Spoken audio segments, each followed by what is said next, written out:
What is poppin', everybody? Welcome to The Mix Next. My name is Justin Woodward, co-founder of the media indie exchange, The Mix, and the Interrobang Entertainment Squad independent studio. It has been a crazy 2020, and we want to shed light on some indie games, on some fun. And first, I want to introduce my co-host, Katie Williams. Thanks for having me, Justin. Hey everyone, my name is Katie. I've been in the games industry for a decade now. I was a games journalist at places like IGN, PC Gamer, several print magazines. I worked at Google Play, giving Editor's Choice Awards to games that I really loved. But what has kept me in the industry so long has been indie games. It's where I started. It's where I feel I was born as a games person. I just love indie games so much. They're so unique and, they have such brilliant ideas. They really push boundaries. And I don't know, I'd love to hear what you love about indie games as well. You're an indie game developer yourself. Yeah, I've been in the space. I started in AAA, worked in indie games for the past 10 years, multiple projects, and then we started The Mix 8 years ago because we wanted to help our friends in the indie space, and it's like a tribe, This is family. Everyone here, we're in the beautiful Wilmer Sounds. We met through the IGDA and that kind of thing. So yeah, it's like a family, Yeah. In the indie scene, we're all really close-knit. I mean, the reason I got into games was because I wanted to share the games that I loved so much with everyone I could. Yeah, so we have an amazing lineup, 50 games. We have exclusive trailers, interviews, and then Katie and I will be playing games and interviewing our guests to kind of show you how the sausage is made. But first off, this could not be possible if it weren't from our sponsors. So let's shed light on our sponsors: Humble Games, Modern Wolf, Tiny Build. We got Akupura, another indie, Astro, Goblins, Graffiti Games, Head Up. Kickstarter, Razor, Super, those awesome guys, Whitethorn. And we also want to thank our streaming partners, Twitch, IGN, GameSpot who are hosting our streams. And of course, we cannot forget Steam. And speaking of Steam, we have a Mix Next Steam page where you can wish list the games, show them love, play their demos, and buy them. So yeah, go ahead and show them love. We want to kick this off proper. I want to introduce a guest who is a friend of The Mix. We work with him on the Guerrilla Collective and then previous Mix events, our friend and the lovely Greg Miller. What's up, everybody? It's me, Greg Miller from youtube.com/kindafunnygames here to help you get ready for The Mix Next. What they asked me to talk about was what are you excited about next? And obviously, all these amazing games you're seeing that I hope you'll go wishlist and support and follow on Twitter and take care of. The Bed and Breakfast Bear game, come on. But in general, when I think about, what I'm excited for in the future for games, especially independent games, is this new generation of consoles and what it means, I think. Because again, PlayStation 5, Xbox Series X, Xbox as an ecosystem, Games Pass, right?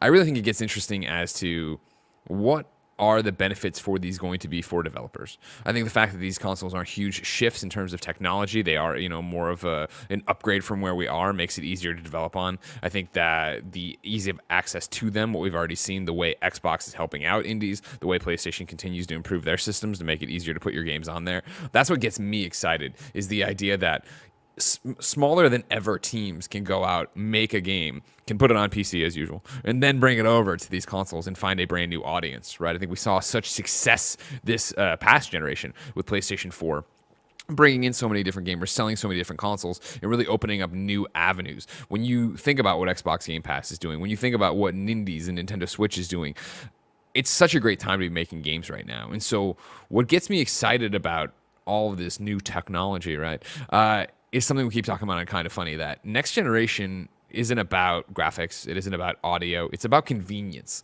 And I think if we're talking about being able to get your games, these independent games, these games that you're seeing from all these amazing developers, if we're able to see your games get to you, the consumer, faster, if they're able to load faster, if they're able to have less different hurdles to get to in terms of, on Xbox, being able to play on any device, multiple boxes, stream it from the cloud, that's what's powerful about the next step we're about to take in gaming. The ability to have all of your digital games at your fingertips is what gets me truly excited about the next generation.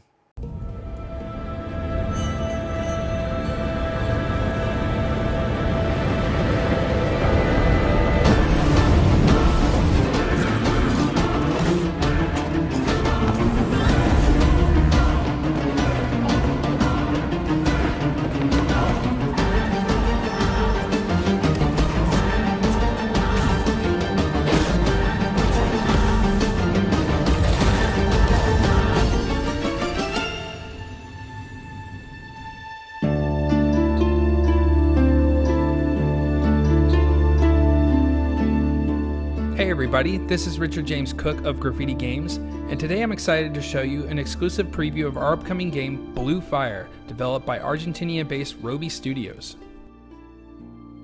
Blue Fire begins by introducing you to the dark, mysterious hallways of the fortress known as Penumbra, a floating castle once thriving with life, now crumbled and perished for an eternity of death and darkness. You awaken in a long abandoned place known as the Fire Keep, unaware of your role in this dark tale. As you make your way deep into the destroyed and deserted corridors, you slowly begin to piece together the events that transpired long ago as you slash through dangerous shadow creatures that swarm the castle. Throughout your journey, you'll explore the many regions within and interact with the ancestors of those who survived the darkness. Numerous descendants forged a new home, rich and vibrant in features unique to their kind, and through them you'll not only gain a greater understanding of your place here, but also acquire items and powerful equipment that will aid you in your quest. The deeper you get in the castle, the more challenges you'll face, from puzzles and platforms to enemies who continue to grow stronger and ever more persistent to stop you from reaching your goal. You'll have to fight hard, fight smart, watch your step, and keep moving to survive. Part of honing your skills in Blue Fire takes place in the Voids, an ethereal training ground created by the Fire Guard in ancient times in order to train their kind to fight the darkness. Throughout the castle, you'll find several voids, each more difficult than the last. By completing these voids, you not only gain a special currency called Void Souls, but also sharpen your skills and gain special unlockables as you progress throughout the game. Besting the many threats you face won't be enough. In order to truly save the castle from the darkness, you'll first have to face the 3 Shadow Lords that stand in the way and protect their master. Each Lord carries with them immense power, and facing them means exercising every ounce of your skill in order to bring them down and clear your path. And when you are ready, you will face the true bringer of the darkness, the one who protects the castle, known as the Queen herself. How and if you survive this last stand, you can find out when you play Blue Fire, coming early 2021 to PC, Switch, and more.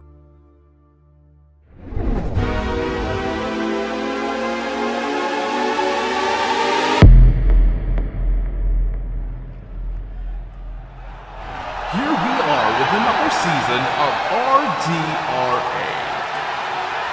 Where will today's run be? Looks like Lolo Prime. Whether it looks rough down there, good luck, runner, you'll need it.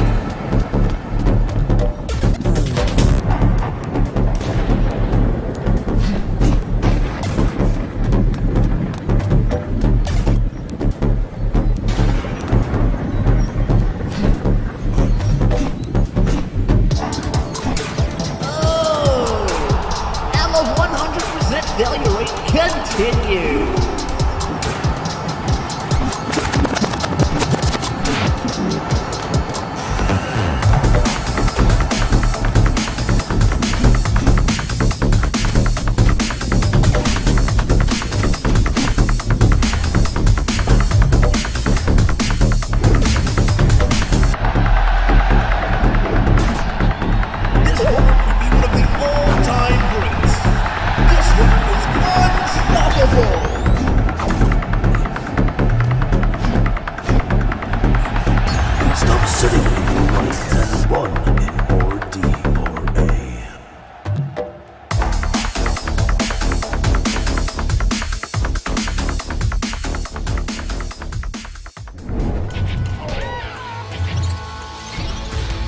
When cutting-edge technology starts to cut like a chainsaw.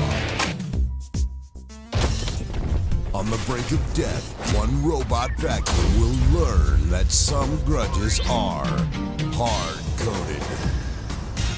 Enter the TV dimension where you'll face off against terrible thieves, vile villains, and ridiculous robots.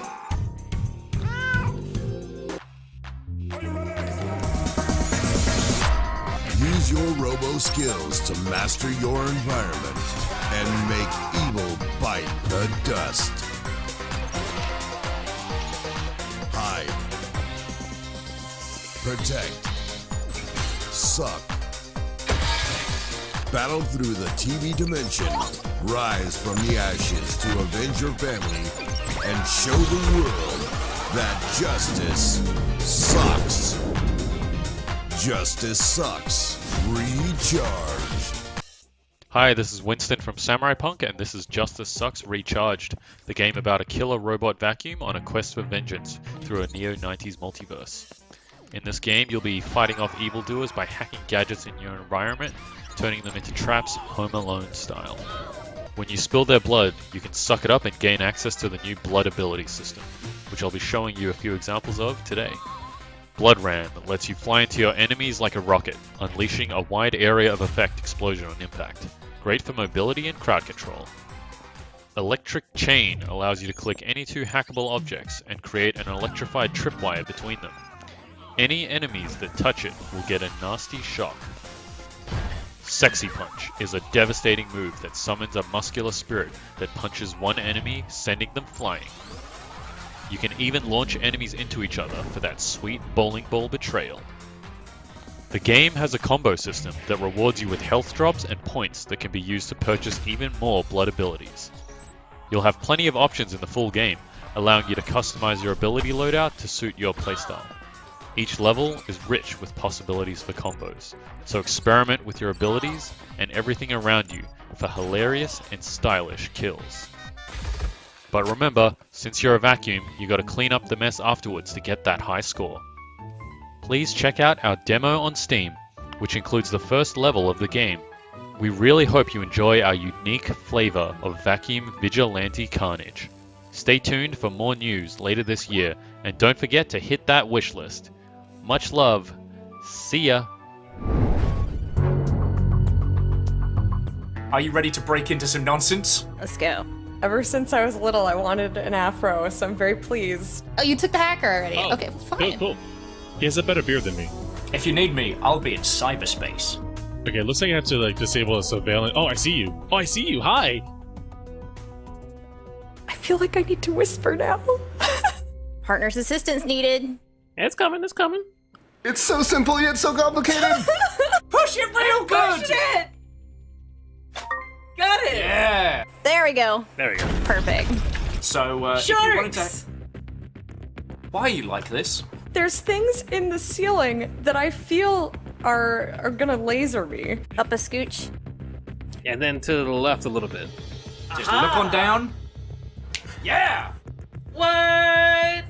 Oh. Wait, no. Oh, I knew it. Oh God. Oh God. Oh, I see. 2,500. I got it. 30. No! 48 was yellow, 70 is blue. Whew. Yeah. And I'm in. All right. I'm in a room with a bunch of squares. Oh no! No, your partner fell into the digital void. I was right there. I got barely tapped. 3, 2, 1, spam! I was like, click, click, click, click, click, click. Go, go, go, go, go! Yes. Nice. There we go. That's the stuff. That was hard. That was legit hard. But I can't. Oh, there it goes. Okay. Oh, there's so many. I'm running out of gin. We're in trouble. Oh God, this is really hard. Are you able to switch those puzzles around? I am. Are you sure this is correct? No! Wait, Did I do it? we did it! Yes! We did it! Teamwork indeed made the dream work. I love the communication. Like it's. Oh my God. I can't wait to play more. I knew this game was going to be fucking rad. I cannot wait to play more of this. Yeah. I want more. Like I want to do another mission. Operation Tango. Download the demo on Steam.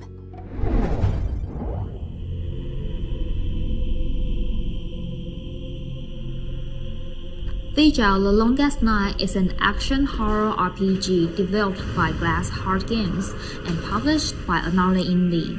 Vigil: The Longest Night is launching today on Steam and Nintendo Switch. Vigil: The Longest Night follows the story of Layla, a young warrior of the Vigilant Order. The Vigilant Order are holy warriors pledged to defend the innocent from the blight of the endless night. Layla has returned to her hometown, Maine, to investigate mysterious disappearances and deaths in the town. For as long as anyone can remember, the world has endured an endless night. Prayers to the Shimmer Goddess have gone unanswered, and people live in fear of the things that stalk the darkness. What Layla discovers in Maine will shape not only her future, but the future of the town, and perhaps her world. We would like to introduce you to some of the stranger items in Vigil the Longest Night, the arcane items. One of these artifacts is the Hand of Shadow, a prosthetic hand given as a reward to one of Maine's more despondent inhabitants. Its power can hold an enemy motionless for a brief but important moment. Other artifacts have more utility, such as helping discover hidden locations or open new pathways. As Layla becomes more in tune with the arcane powers around her, she will find her arcane items grow with her. Mass blacksmiths can use rare shimmer stones to upgrade Layla's weapons and armor to suit your style of combat. However, a weapon's true power comes with enchantment. The area around me is brimming with resources that can unlock powerful effects for Layla's weapons. Ignite your enemies, blight them with poison, reflect their attacks. We hope you've enjoyed our video. Vigil the Longest Night is available now on Steam and Nintendo Switch.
Welcome to Zelter, a crafting survival game set in a pixelated, zombie-infested post-apocalyptic universe. Here we are. The zombie apocalypse has taken place, and luckily we haven't been eaten yet by the zombies that now infest the city. It's time to recall your survival lessons if you don't want to become a treat. Use your skills to craft tools for both survival and defense. Start your farm production and go out to scavenge resources and save lives. Zombies will eventually come for you, so do everything that you can to prepare yourself and your home. A post-apocalyptic world overrun with zombies has never been so funny. What's more, zombies and other infected species have never looked so cool, especially when they're being ripped apart by your weapon. The city that you live in is full of locations to explore and resources to scavenge. Most objects can be broken up into useful items, and you can use those items to upgrade your base or craft something completely new. So take your hammer and try to destroy everything that catches your eye. On your journey, you will meet other survivors. If you help them and take them to your home, they will gladly help you upgrade your base. You can direct them to craft essential supplies, guard vital positions, accompany you on your scavenger hunts, and help you build an impenetrable fortress ready for the inevitable zombie attack. While at the start of the game, you will be banging rocks against each other simply to create a hatchet. With time, you will unlock a complex crafting system that caters to all of your basic needs, providing you with food, safety, and offensive firepower. Zelter started to gain popularity thanks to a couple of successful crowdfunding campaigns that proved the interest of the community. Now, with thousands of fans, the game is releasing in early access and will continue to gather players' feedback. The main reason for this is the desire to make Zelter a game that will be loved by players from all over the world, a feat that is impossible without a strong and sustainable connection with the audience. Welcome back. We are just getting warmed up in so many awesome games and titles so far. We do want to make an announcement from another indie games. Vigil is being released right now, so go pick that up on Steam. I have to say, I do have some favorites. All of them were great in that block, but Run Die, Run Again from the legendary Tony Barnes that trailer blew me away. That looks gorgeous. Yeah. I get a very Deus Ex sort of feel, like original Deus Ex, especially in Hong Kong. And, you know, I love that. That is one of my favorite classic games. So to kind of see that in a new game is really exciting. Yeah, so what games stood out to you? So I am really fascinated by Justice Sucks Recharged. I actually know the developers from back in Australia. I was actually at the Game Jam where their first game, Screen Cheat, was conceived. And it's been really fun to watch them turn that game, Screen Cheat, into an actual game. And then kind of watch their game career progress from there.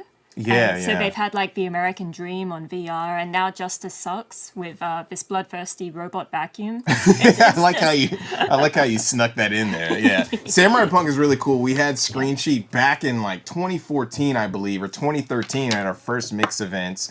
And then American Dream too. It's so awesome to see these teams. Even Vigil, when we first saw that game, that was years ago, and it was so early on and looked like such an awesome Metroidvania style game.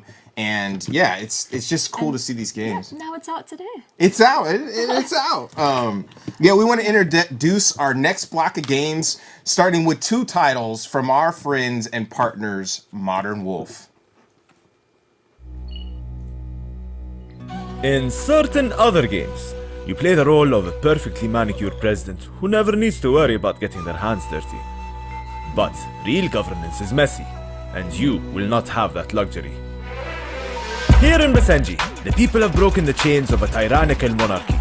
As president, their fate is now in your hands. Or is it the other way around? The people of Basenji are a patchwork of urban and rural, religious and secular, liberal and conservative. Everything you'll need for a model democracy. In Basenji, then? You won't be alone. You will need to appoint ministers. They will have their own agendas that may not line up cleanly with yours. Above all, it's your responsibility to rebuild our infrastructure, to manage our relationships with our neighbors, to bring our interests, hopes, and our people together, and show the world how democracy should be. That is your legacy. That is our revolution.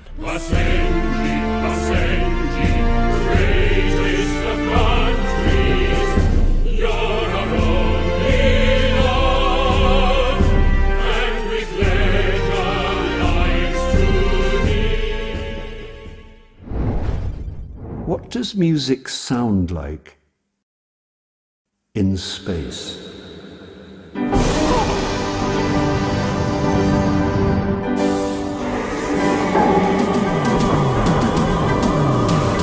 You may have noticed, Earth isn't doing too great lately, comrades. Time to find a different planet. Cosmocrats, the people's zero-gravity adventure game, is the only video game that features zero-gravity drone piloting. Of course, space communism, space capitalism, a huge branching storyline. Narration by beloved character actor Bill Nighy. There's not much else to do whilst peeling. Satisfying connections, artificial intelligence, natural morons, vodka, and Bill Nighy. Did I say that already? Do you actually know what you're doing? Cosmocrats, the People's Zero Gravity Adventure game. Leaving Earth on November 5th. Wait a minute, it can't end like this.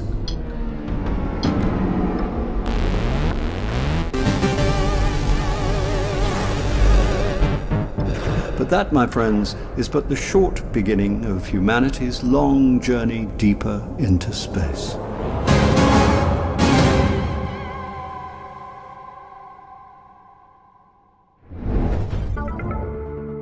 Hey there, my name's Dune. I'm the creator of Art of Rally. That's my camper van, which about half the game was developed in. So, Art of Rally is a top-down racing game about rally, which is basically driving cars on narrow roads through forests around the world. Just trying to go as fast as you can, while making as little mistakes as you can. So here we are in free roam. This is kind of a place where you can practice your skills, do some exploring, just basically get used to the car handling. You can also do cool stuff like taking the view, so just see some cool views. So this is kind of like an overview of the cars we have in the game. There's 50 cars. They're all inspired by iconic cars from the 60s, 70s, 80s, and 90s. And there's that crazy van.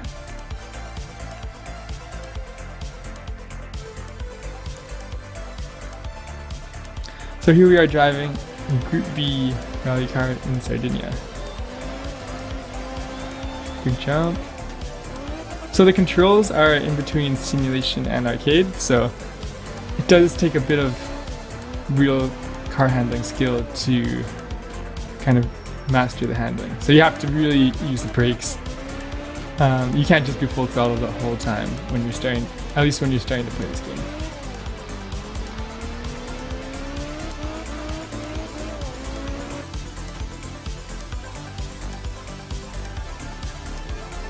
So there's like a full replay mode in the game. Also there's leaderboards so you can see how you stack up against your friends and against the world. So here we are, driving in Japan.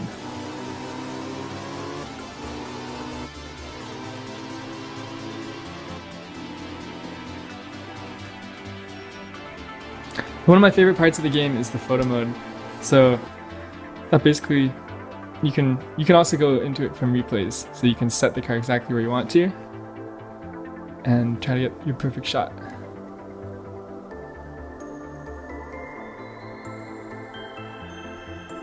So here we are lining it up. So there's a full kind of suite of photo effects you can use. Not super advanced, but enough to make it so you can do what you want, let's say.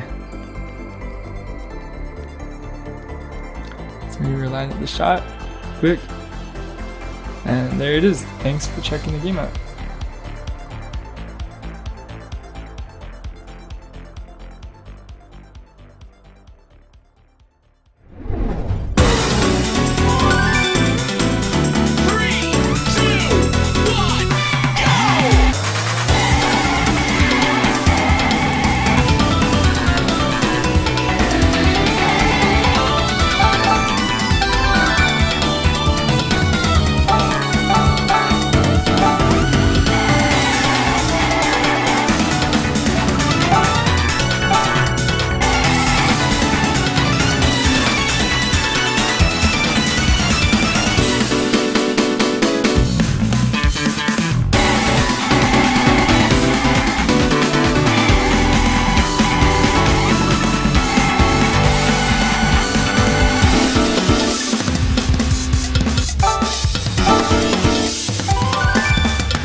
For the Monster Camp gossip?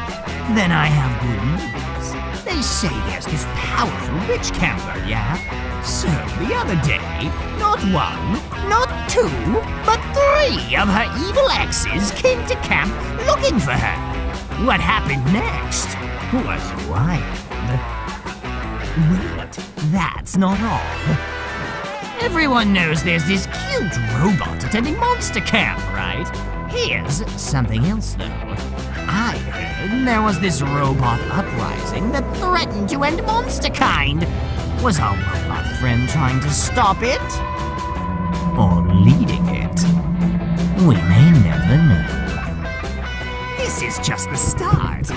Monster Camp is riddled with gossip. Wait and see.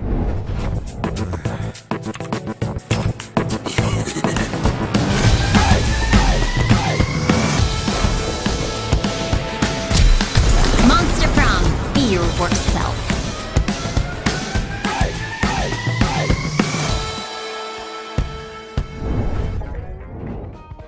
Hey there, this is Parker. I'm the media director and audio lead here at Serenity Forge, and I'm glad you could join us for a sneak peek of Date Night Bowling. Date Night Bowling is a casual retro bowling game, but with its own unique spin. You are out at the bowling alley for a dating event, and there's this rich cast of characters there with you, all looking to see if they can hit it off. You can choose who you play as, you can choose who you're out on a date with, and then you and the game AI, or you and a person who's sitting there with you, playing with you locally, can enjoy a fun date night of bowling at one of these 2 great bowling alleys that each have their own decor and their own soundtrack to really set that special mood for your date.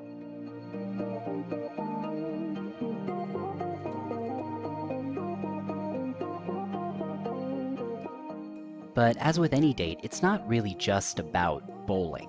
And so while you're out there with your date and they're applauding you when you get a strike and you're making fun of them when they get a gutter ball, you also have these quirky little mini games where you can really try and make that best first impression. Let's take a look at some of those challenges. Whether it's trying to land the perfect high five and how awkward it can be when you miss, or your date saying, "Oh, look at the cute penguin in the claw machine," and then it is your life's mission to get that penguin. Or those hidden little guarded moments where you have to clean your teeth to make yourself as presentable as possible for your date, but you can't do it while they're looking. Maybe you try to clean up the table while they're away, but then make them pretty unhappy when you accidentally throw their keys and wallet into the trash. And of course, what's any date without some poorly executed karaoke?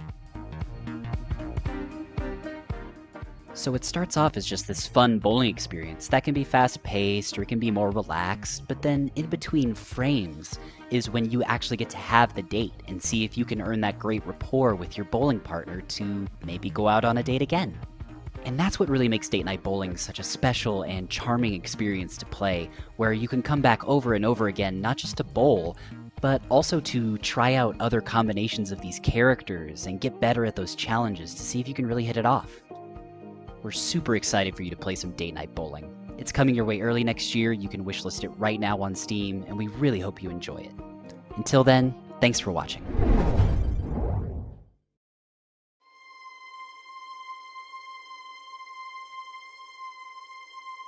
Space, the final frontier. These are the voyages of the starship Jeopardize. Its 5 to 10 minute mission to explore a strange new world, to level up an incompetent crew and preferably keep them all alive, to boldly go where the little mission marker tells you to go.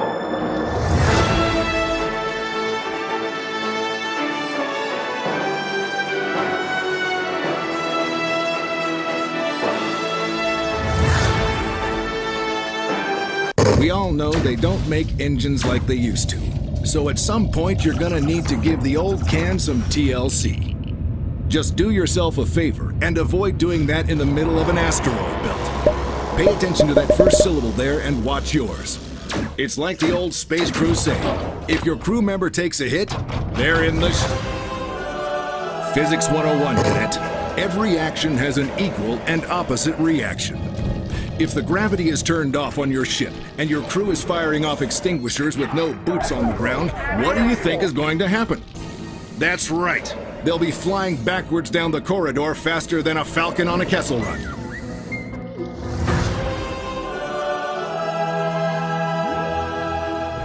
In space, no one can hear you scream. So if you find yourself in a blind panic and purge your ship without checking that your crew are at a safe distance, you won't hear all the abuse they're shouting at you either. Every cloud. Not all crew members are created equal, and most of them only do one thing well. Don't mix up your classes, or you'll get into all sorts of trouble. Allocate accordingly. Now you're starting to see why it's important you don't lose any crew members to asteroids, airlocks, or fire extinguisher-related incidents. Let's pretend for a moment that you haven't paid attention to a single thing I've said. You've lost a few vital crew members. You need to escape before losing any more. You've made use of those shiny new escape pods you had the foresight to install. But when you get back, some of your escaped crew are nowhere to be seen. Before you hire a completely new bunch of recruits with absolutely no experience whatsoever, you might want to go on a rescue mission.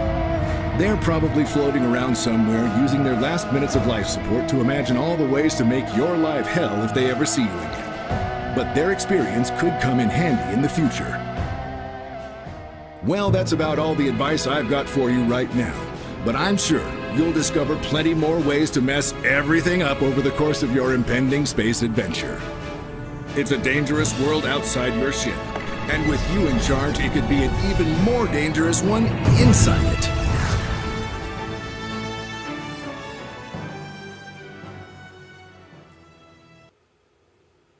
And that is looking incredible. I want to give another shout out to Modern Wolf. Thank you so much, guys. There were so many games in that segment that I really enjoyed. I'm a big fan of sci-fi, so I actually really had a thing for both Cosmocrats and Space Crew. What did you enjoy? Space Crew looks pretty amazing. Yeah, I love how it's not just serious sci-fi. It's kind of to boldly go where the little blip tells you to go. I love that kind of irreverent humor. Yeah, and also like the game premieres tomorrow, right? Yeah, that's out tomorrow. Yeah, so, I am so excited about that. So yeah, so definitely check that out. Victory Heat Rally is like one of my favorites, just because it meshes pixel art with 3D and it looks really fun. Also, that is live on Kickstarter now. Shout out to Kickstarter. Shout out to Sky Devil Palm. The game looks amazing. Go support that team. Do you have any other favorites? Yeah, actually. So I really loved Date Night Bowling as well. You know, it's like a really different looking game. Admittedly, it looks a bit more, you know, a bit nicer than most of my dates go, but yeah, it is. But like it just looked really sweet and wholesome. Yeah. Really fun. All right, so our next guest is also a friend of the mix. I met her through GameSpot and through her trailer making. Now she is the head of community and marketing at Twitch. Our friend Mary Kish, who will kick off another batch of games.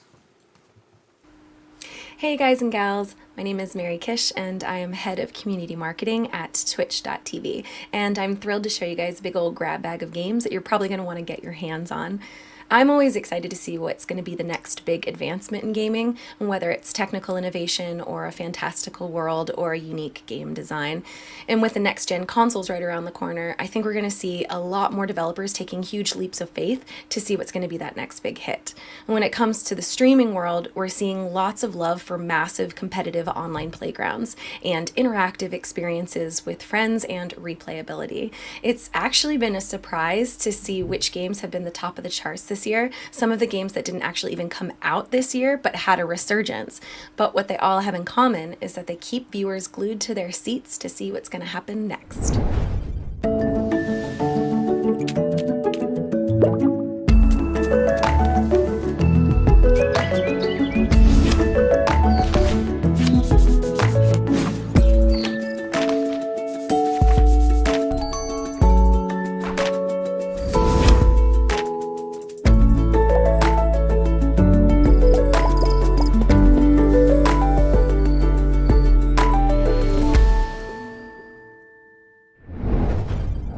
Hello everyone, I'm Sewan Shin from Busan Sanai Games. Wanhon, A Vengeful Spirit is a paranormal stealth action game about revenge and its price. The main character is a Korean girl who was killed along with her family during an attack on her village. She meets the god of death, and makes a deal with him. He gives her the power to turn into a ghost and possess living creatures. The central game mechanic is stealth. She doesn't have any armor for protection, and her only weapon is an ability to possess enemies for a short amount of time. Players need to move covertly and plan every step. She can take life force from living creatures, possess them, or turn into a ghost. With no other offensive or defensive ability, the only option is to sneak and hide from the enemies, looking for the best opportunity to attack. The high complexity of the game makes players monitor each of their actions closely, since the punishment for being caught is a quick death. The player is always in a losing position. Your opponent will always be stronger and ready to hunt you down. The player can create a lot of ways to complete a mission, balancing between stealth and combat, but you need to be focused and plan your every action, as the penalty for a mistake is severe. The need for constant balance of stealth and action should provide a tense experience for players. The game is set in a fictional version of Korea in the beginning of the 20th century. After being killed, the girl decides to make a deal with Choseongsaja, the god of death, who promises her a reunion with her family in the afterlife. She helps the spirits of her people to find peace by completing their favors and performing brutal revenge. But everything has its price, and she will have to face the consequences of her actions and restore the balance of life and death.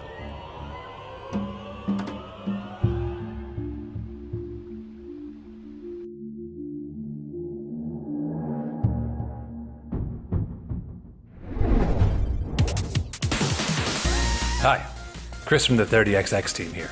Today, we're going to talk about the newest way to enjoy 30XX, which we're calling Mega Mode. It's a lower stress way to enjoy a fixed playthrough of the game without permadeath. 30XX is all about playing your way. We want you to enjoy the game however it's fun to you. In Mega Mode, generate a unique dive, tackle the stage of your choice, then spend your nuts on power-ups and plan your next move. In a given dive, each level remains fixed, the same each time. If you die, you'll be sent back to HQ, where you can try the same stage again, or take on a different challenge first. Each time you start a new dive, you'll generate a fresh set of levels that you can tackle in any order. Each level is assigned a difficulty when you start the dive, so you might get an easy clock zone this time, and a really hard one next time. Mega Mode supports all the classic 30XX bells and whistles, including the memory index for unlocking permanent upgrades, the entropy cluster for turning up the heat before a dive, and full local and online co-op so you can enjoy a dive with a friend. You can even add a new player mid-dive. Mega Mode is perfect for players just getting into 30XX, and it's great for folks who love tackling a given challenge until they're able to master it. We hope you're as excited to get your hands on it as we were to make it. Stay safe, and thanks for watching.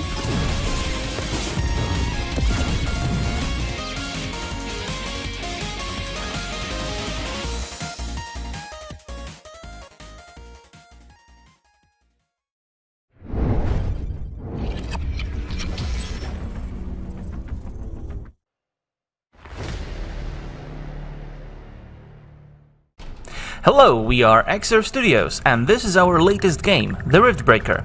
We are really excited to be a part of the Mix Next showcase this year, and we want to show you something that we've been working on for the past couple of months. We join Ashley as she is looking for new mineral deposits to boost production in her newfound base on Galatea 37. However, she is going to find a little more than she bargained for. There is going to be lots of fighting in the Riftbreaker, and some species of creatures are a little more malevolent than others. And here we see a new kind of monster. This one is called Kermon. What makes Kermon especially dangerous is its natural hostility towards all other life forms. They will not only attack Mr. Riggs on sight, but also fight for territory with other species of creatures of Galatea 37. They're not especially tough, but their invisibility cloak makes them a really difficult target to hit. If you allow them to get too close, they will unleash a powerful attack using blades that they have for arms. Creatures such as these poor arachnoids do not pose as much of a threat all of a sudden. The entire planet seems to be determined to make our mission fail, but we must continue. We must look for new minerals, we must look for more energy, in order to open a portal back home. The presence of hyper-aggressive, intelligent predators that are also invisible will not make your job any easier. We as a species are really good at solving problems, so you will find ways to make Kermons a little less dangerous. In the meantime, just watch for movement in the grass and lay down mines. Don't get too caught up fighting creatures outside of your base. Remember that your main task is to keep your headquarters alive. And your headquarters will come under constant attack from waves and waves of hostile creatures, just like right now. It's good that we can instantly teleport to our headquarters and defend ourselves from these creatures.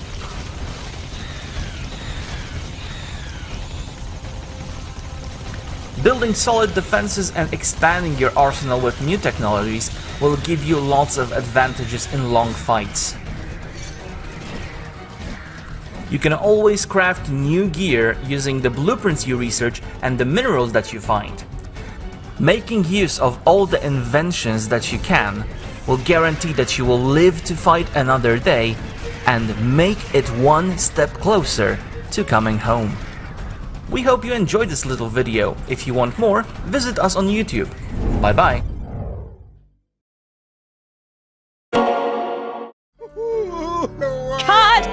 Cut! Roderick, this isn't another one of your cash-grabbing remakes. I need you to be a doctor. To live it, to breathe it, through your face and into your soul. Do you want to be remembered as one of the greats? Do you want to bring home a golden statuette?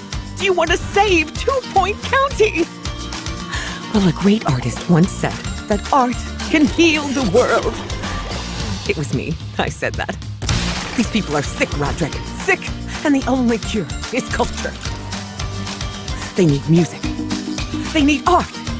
They need your acting! All right. Are you ready, Roderick? And action! Can we get a real doctor in here?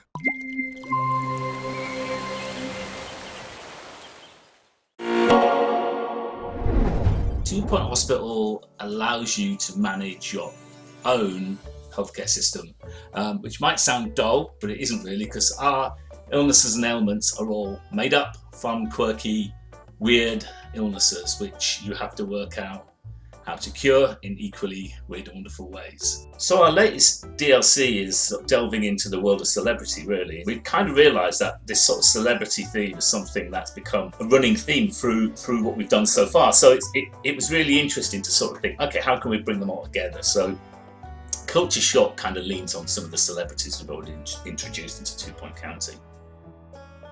So at the start of the DLC, you'll receive a request from artist Zara Fitzpocket. She believes that she's noticed a correlation between the poor health of the people in the county and the poor state of the arts in the county. For your first stop, Zara's going to take you to Plywood Studios, the home of film and television in 2 Point County. We've got Roderick Cushion, who's our, wonderful, slightly now B-movie actor. His better films are behind him. And he's trying to relaunch his career with this kind of reality show hospital series. The objective of the level is to make a hit show, obviously. So part of that will be improving Roderick and training him up to be a 5-star doctor. But you'll also need to be taking requests from the show's producers. You're trying to sort of encourage Roderick to become more skillful as his character. And his character, he plays a real-life doctor working in a real-life hospital, which just happens to be a film set as well. Mudbury Festival is 2 Point County's old music festival, and you'll be heading there to run hospitality and healthcare. It's kind of like the hospital is the facility for people who go to these festivals. So they come in waves. So as you can imagine, this level has surges of things that go on in between the festivals taking place. And finally, you'll head to Fitzpocket Academy, where Zara's hosting an exhibit to celebrate the health of the arts in 2 Point County. This level has a number of paparazzis you have to deal with. You have to be very careful about who gets in and who pretends to be ill or who pretends to be celebrities. As you'd imagine, the illnesses in the Arts District of 2 Point County are very on theme. So we've got private parts where you'll need to melt down patients that look like toy soldiers. There's stunt trouble, where patients have developed a real thirst for danger. And then there's soiled self, where, well, the patients have soiled themselves. So Culture Shock will be available October the 20th, and if you pre-purchase, you'll get a 10% discount. So give it a go, and I hope you have fun.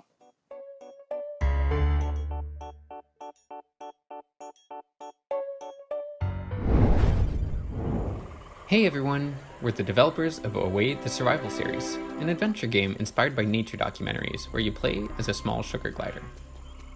Today we'll be showcasing Away's brand new day-night cycle. Right now, dusk is approaching. Soon the sun will set and we'll enter the nighttime world of Away. As nighttime settles in, nocturnal creatures come out, so we'll have to be careful. Right now we're trying to find a blue mushroom to eat, but as you can see, there's quite a few rats down below that we're going to want to avoid. We could try facing them head on, but there's probably too many for us to handle, so let's go with a more stealthy approach. We can hide in this tall grass to avoid attracting attention. Try to stay under cover, and don't walk straight into one of those rats. Thankfully, we can keep an eye on predators using the sugar glider's finely tuned instinct. Just keep an eye on our instinct meter. Once it runs out, we won't be able to tap into the sugar glider's enhanced senses until we've had a chance to rest a bit. I feel like we're getting a bit closer, but we're not quite there yet. Let's not get complacent. And see, just as I say that, there's a rat right in front of us. But there's a mushroom, so all's well that ends well. As the night wears on, we've been exploring the forest a bit more, but some areas are more dangerous than others. Looks like we've just ventured into spider territory. Oh no! They've already spotted us, so stealth isn't an option. Looks like we're going to have to fight our way out of this one. We're a bit outnumbered here. There's no way we can take them all down at once. Let's head up to the trees so we can funnel them onto one branch. It'll probably be a bit easier for us to handle this way. That's a good strategy. We'll have to keep our footing on these branches, but at least the spiders can only swarm from one direction. And they have a lot further to fall. Yeah, honestly, swatting spiders off of tree branches is one of my favorite things to do. Now, some of the predators in a way are just too big to fight, so we're gonna have to take to the trees to avoid them altogether. Thankfully, the sugar glider is an arboreal creature, so it's right at home in the branches. Oh, that fox looks hungry. As soon as we touch the ground, it's bound to catch us. Now we could climb on any branch we want, but we have to be strategic and carefully plan where we want to go next. One wrong move could mean that we'll be a fox's midnight snack. As the sun rises again, it's time to continue our journey through Away. But we're not out of the woods yet. The daytime has its own dangers to contend with. Thanks for watching our gameplay reveal. Come chat with us and let us know what you think on our Discord.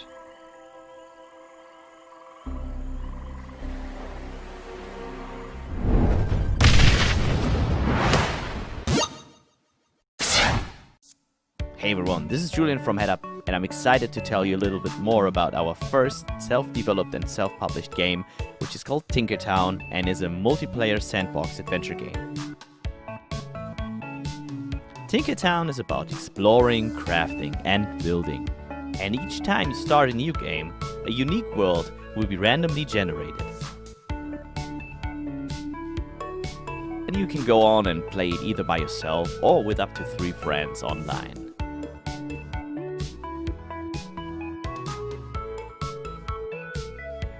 While progressing in the game, you will gather new resources, unlock new blueprints and crafting recipes, and ultimately, you will build your own little village by setting up buildings, workshops and furniture. And this way, a small village can rise from an initial hit in no time.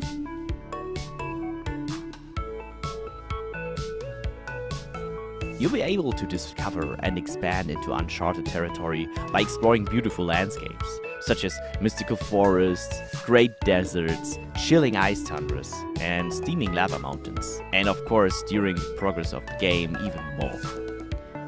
You might even find interesting characters in the world that will move into your township and help you with new recipes, buffs, and secrets.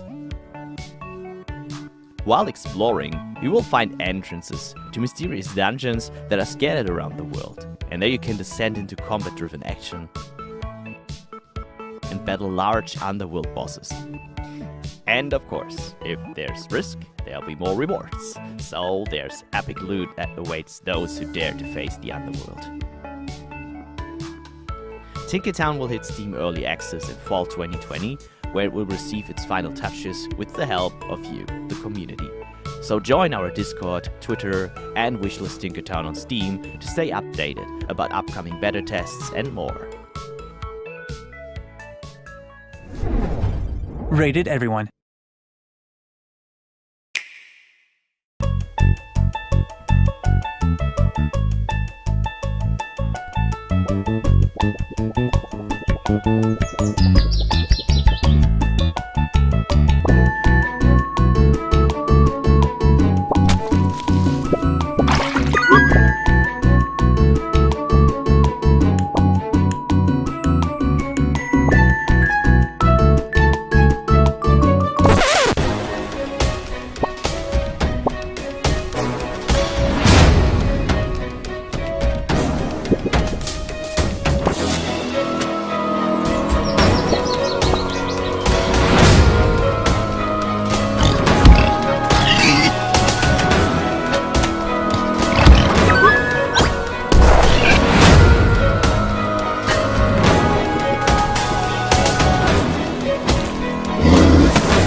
Welcome back to the Mix Next.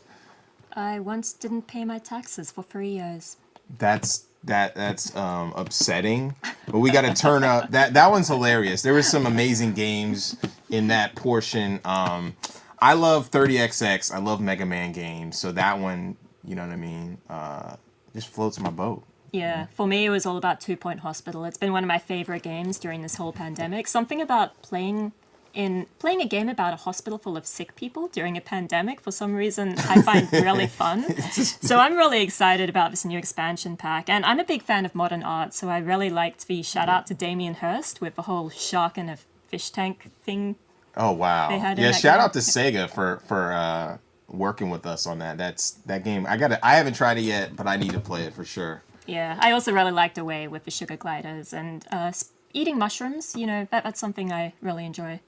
Mushrooms, not like not the special magic mushrooms. ones. But so, you know, it's really nice to see that simulated in a cute game like that. Yeah, Tinkertown looks really. I want to pick that one up immediately. I just like that the 2D art style and how they meshed it with 3D again. I love aesthetics in games, so that really that was dope. Yeah, that was really beautifully done. Well, next up we have, we're going to show off a whole bunch of games from Whitethorn Digital. Their thing is kind of wholesome, cute, very experiential games. So I've been really looking forward to a lot of their titles. And yeah, so check them out momentarily, but stick around because we also have a special guest. Yeah, So, you'll love that one for Yeah. sure. Cool. Let's check it out.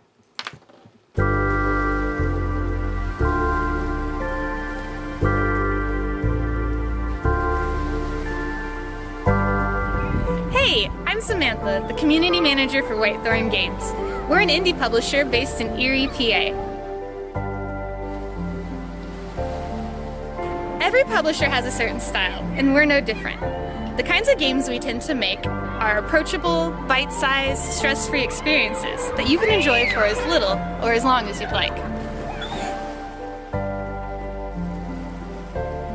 These kinds of games have all kinds of names, and there's not one single unifying genre. We've heard approachable, cozy, wholesome, casual, and more. And we're happy with any or all of these titles. They're the kinds of games that are hard to name, but you know the moment you're playing one. We grew up playing games like Pokemon, Harvest Moon, Animal Crossing, Tamagotchi, and Cookie Mama. And we're still big fans of games like Stardew Valley, My Time at Portia, Ooblets, and Spiritfarer. Today we're going to take a few minutes to check out footage from 4 of our titles. We hope you'll stick around.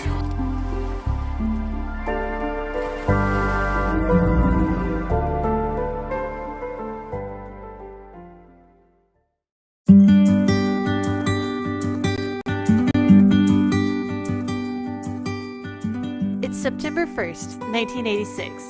You take on the role of 40-something Meredith Weiss, who returns from the big city to her quiet hometown.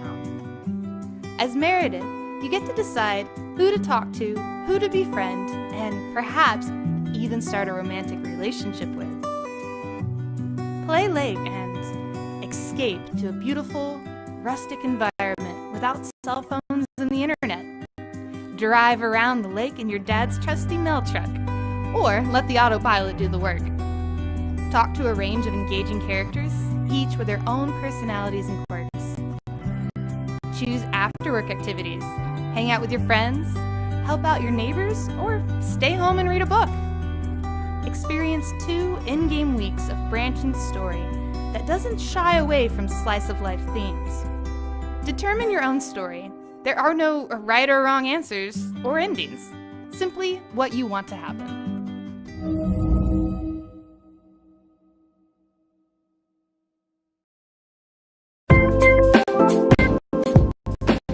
Calico is a day-in-the-life community sim game where you are given an important and adorable task.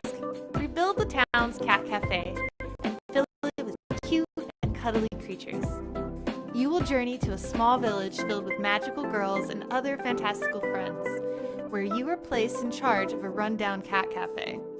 Build up your cafe by filling it with cute furniture, fun decorations, yummy pastries, and get it bustling with animals again. Calico is meant to make you feel all warm and fuzzy inside. The gameplay reflects that with a laid-back, low-stress, creative environment to explore and play in. The player will encounter many animals in the world of Calico. Once befriended, you can name them, add them to your party, or send them to their new home in the cafe. Your task in Calico is to bring the town's cafe back to life again.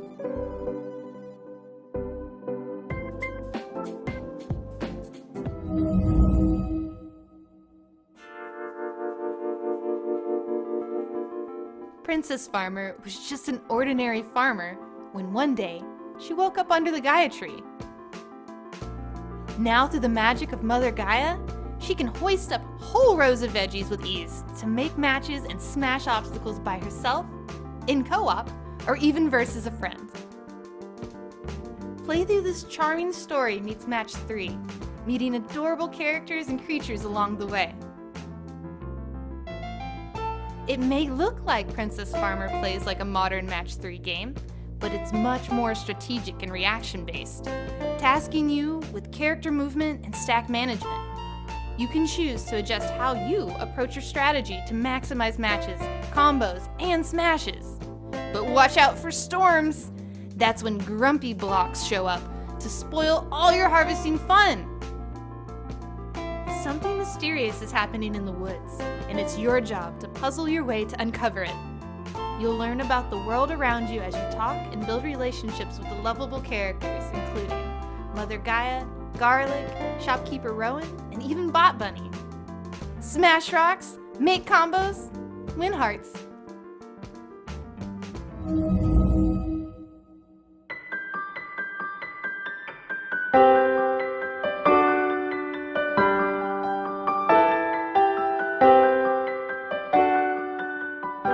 Teacup is a narrative-driven adventure game with a focus on exploration and non-linear progression. You play as Teacup, a shy and introverted young frog who loves drinking tea and reading. The day before she is to host a tea party at her house, she realizes she's completely out of tea and thus must venture into the woods around her to find the herbs she needs to restock her pantry. Unlike other adventure games, gameplay in Teacup is not about gathering items to solve obtuse puzzles. To advance, the player must interact with the world and talk with its characters. During her expedition, Teacup will also encounter a variety of charming mini-games, ranging from simple puzzles to action-based challenges. Ultimately, Teacup aims to tell a story about the nice things that can happen and the friendly people you can meet when you dare venture out of your comfort zone.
Go, go, go, go, go! Come on! Yeah, I can do it! Oh my god, it's Future! Future's coming! Yeah! Go! Yeah! Come on, yeah! Okay. Wait. I can do it. Come, stay. Okay, go! Yeah! Hey!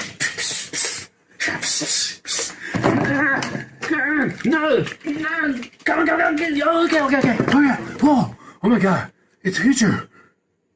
Future is so incredible.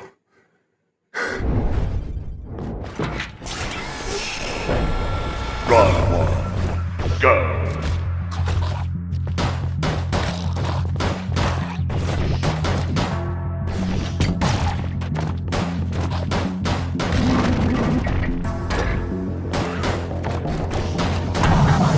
You died.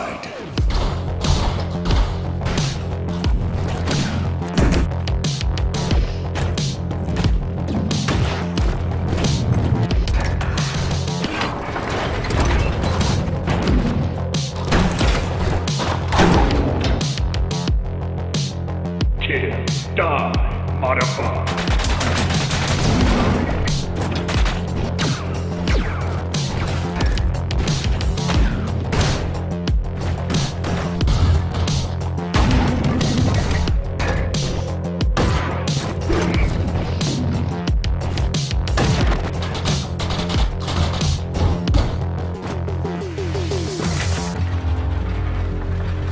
Run 348.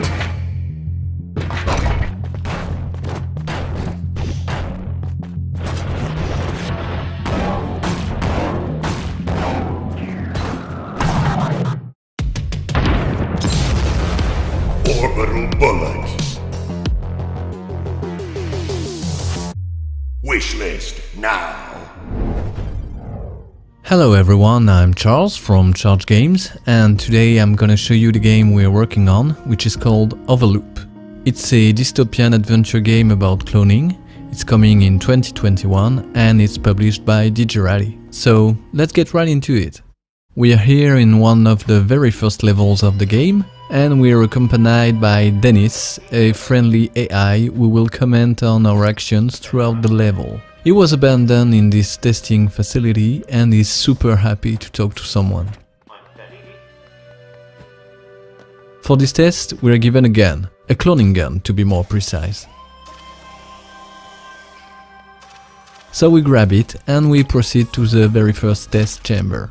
Here Dennis reminds us that our clones are like us, they have a soul. But hey, I won't jump over this laser by myself. And this is the heart of the gaming experience offered by Overloop. You have to sacrifice a lot of clones in many different ways to progress and prevent the bad guy from sacrificing lots of clones.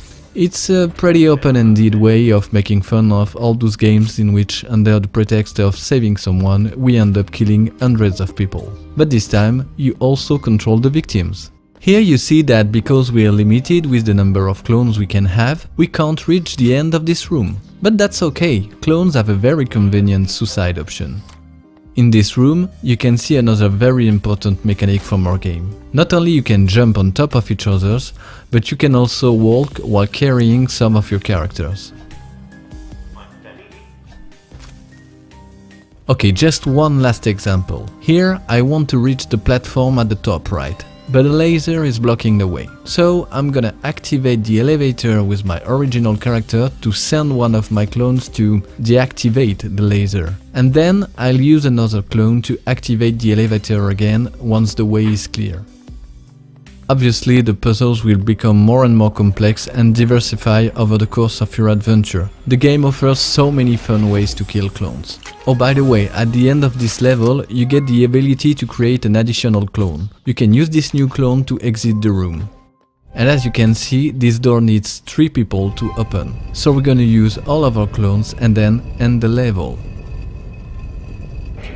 I hope you guys enjoyed this video. You can wishlist the game on Steam if you liked it. And we're super impatient to show you the final game when it releases next year.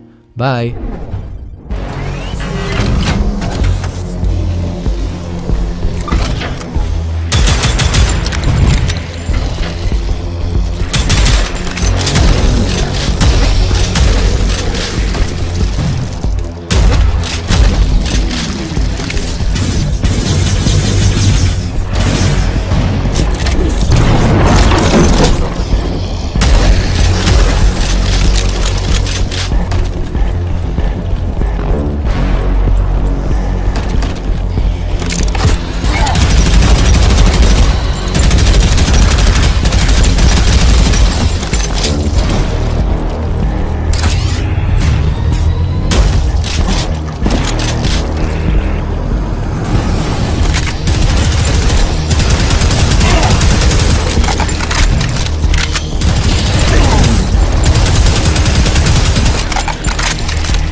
Hi everyone, this is Cyril from the Arcade Crew, and today I'm going to show you some features from the upcoming CCCP tactical RPG, The Last Spell. In this game, the apocalypse happened. Some mages triggered the end of the world by accident, and now pretty much all living things have been wiped out. There's one last city standing, but it's mostly ruins. Your role is to defend it, as well as the mages, they can cast one spell that might save the world from utter destruction. The Last Spell. First, you have the production phase in which you can make some buildings like houses, an armor maker, a mana well, a temple, and many more. But also gain new levels, buy new gear for your heroes, heal them, and even recruit new characters. Then, you have the deployment phase. During this one, you can build some defenses, walls, watchtowers, catapults, and place your heroes as they wait for the battle. Finally, you have the main phase of the game, the combat phase. Every night, hordes of enemies will come to your city, and you need to kill them all before they reach your town and attack your mages. We have what we call asymmetric gameplay. You only have a handful of very strong heroes fighting hundreds of weak enemies. We're putting a big focus on the optimization of the damage you'll be dealing every turn, thanks to many AoE skills.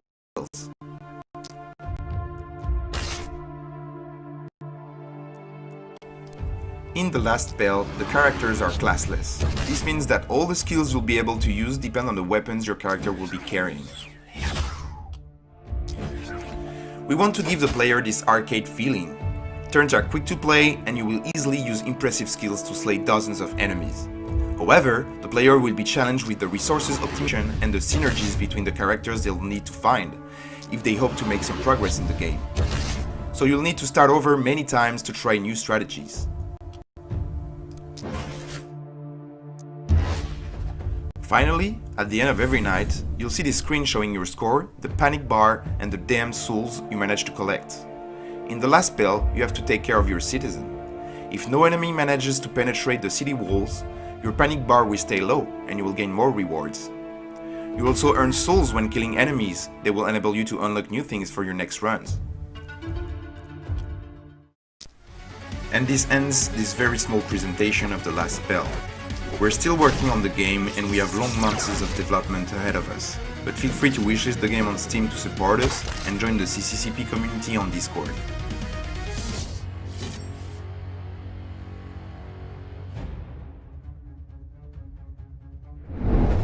Hey everyone, Zax here. Today I'll be showcasing the game that I've been working on for a while by the name of Tiny Shot, which is an arcade side-scroller shooter. It also has some roguelike elements to it. Welcome to the Black Forest, the first level of Tiny Shot, and actually one of my favorite levels. The game control is pretty simple. You use both sticks to move and aim, RT and LT to shoot or dash, and the LB and the LT to throw bombs and also use your grapple hook. You can purchase items from this statue over here. Oh, he just killed me. You can purchase items from the statue over here. Or you can wait till like the wave is over because some chests will spawn and you can try your luck with them. I'm taking one.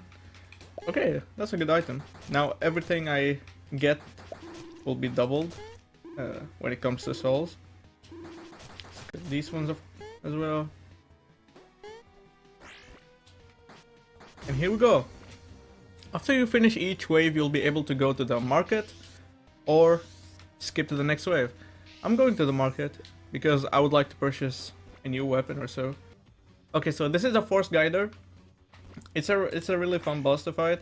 It has a one tricky move where he punches you and you need to like really look at the telegraph very quick to be able to avoid it. But for the rest, you should be fine. It's actually really fun how I came up with the idea of this boss. I was in the math class and I was like not paying enough attention to the teacher. I was like just doodling around and I just drew a tree and then all of a sudden it had arms and I was like, yeah, when I go home I'm gonna implement that. And here he is. Almost died there. And he's dead.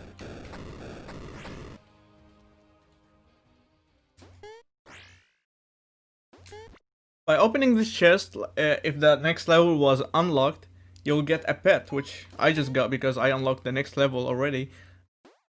If you didn't have the next level unlocked, you'll be able to get a new skin, unlock some new weapons. I better be careful. There's so many monsters and I only have life. And he killed me!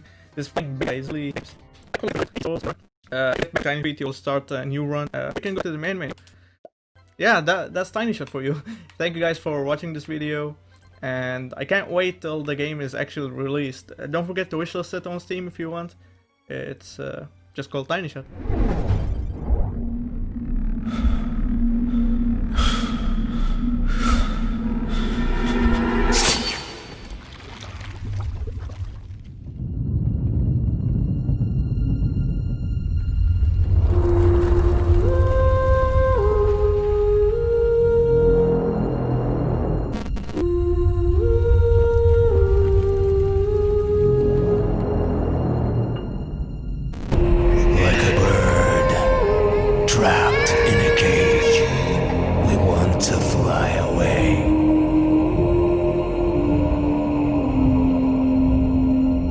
Our wings are slashed into pieces.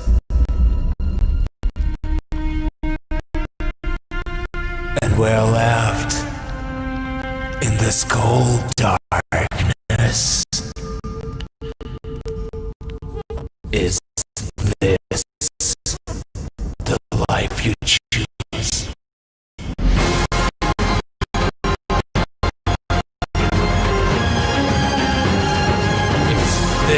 the freedom you want.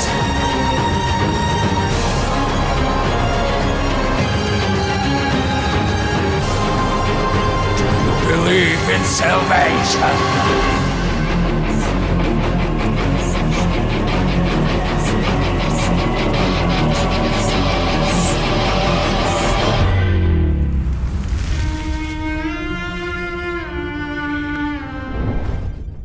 Congratulations! We are delighted to inform you that your application to the Dungeons Company has been accepted. Welcome to the world of the Dungeon Masters. Legend of Keepers is an original mix of dungeon management and roguelike, sprinkled with offbeat humor. In this game, you play as the bad guys. You manage your dungeon like a company and send your employees, monsters, to kill the heroes who try to take your treasure. Join the Dungeons Company and climb the corporate ladder. Hire more and more powerful monsters and level them up. Unlock new traps, try new strategies. Ruthlessly kill groups of heroes and collect their blood. Or scare them away in terror and collect their tears. Who said gold was the only currency? Manage the strikes of your employees and take care of them, because if their motivation reaches zero, they will burn out. Plunder, slaughter, trade, bewitch. Go to the therapist and prepare for the most surprising events. In Legend of Keepers, every game is different, but after each defeat, you will keep your master's bonuses. Choose to play as Mog, the Centaur, with his hordes of monsters and mini-bosses. Sorel, the Dryad Enchantress, with her customizable spells and improvement tree. Subject 9001, the Monkey Engineer, with her mechanical monsters and her fearsome inventions. To each master, their strategy, their range of monsters, their powers, and dungeons. Make wise decisions and fight well.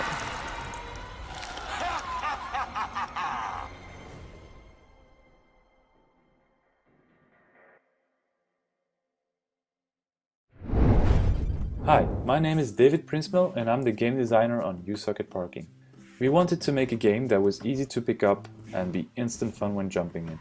Being a fan of old toy car racing games like Micro Machines and inspired by games like What the Golf, I wondered it would be like to mix those two up, and that's how USocket was born. Oh, and by the way, take shortcuts is absolutely encouraged.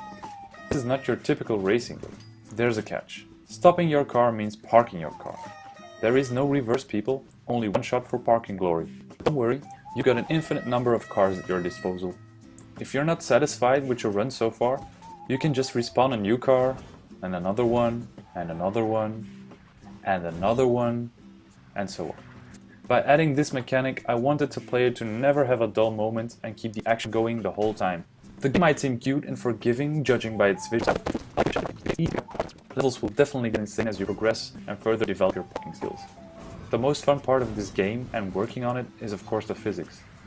We've invented a lot of physics-based tools and obstacles for you to master, but also hilariously fail at. Here are a couple to get the feel of the madness. The speed boost, the jump pad, magnets, mines, teleporters, devilish NPCs, and many more to come. I've always enjoyed level editors. They gave me ways to express my creativity in my favorite games. That's exactly why we've included one in USocket Parking. We want our community to surprise us with crazy and original levels. We're giving you the same means of creating a level as us.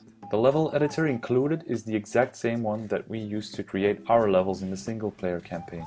So go ahead and give us and the community many more ways to suck at parking by sharing your but prove us wrong.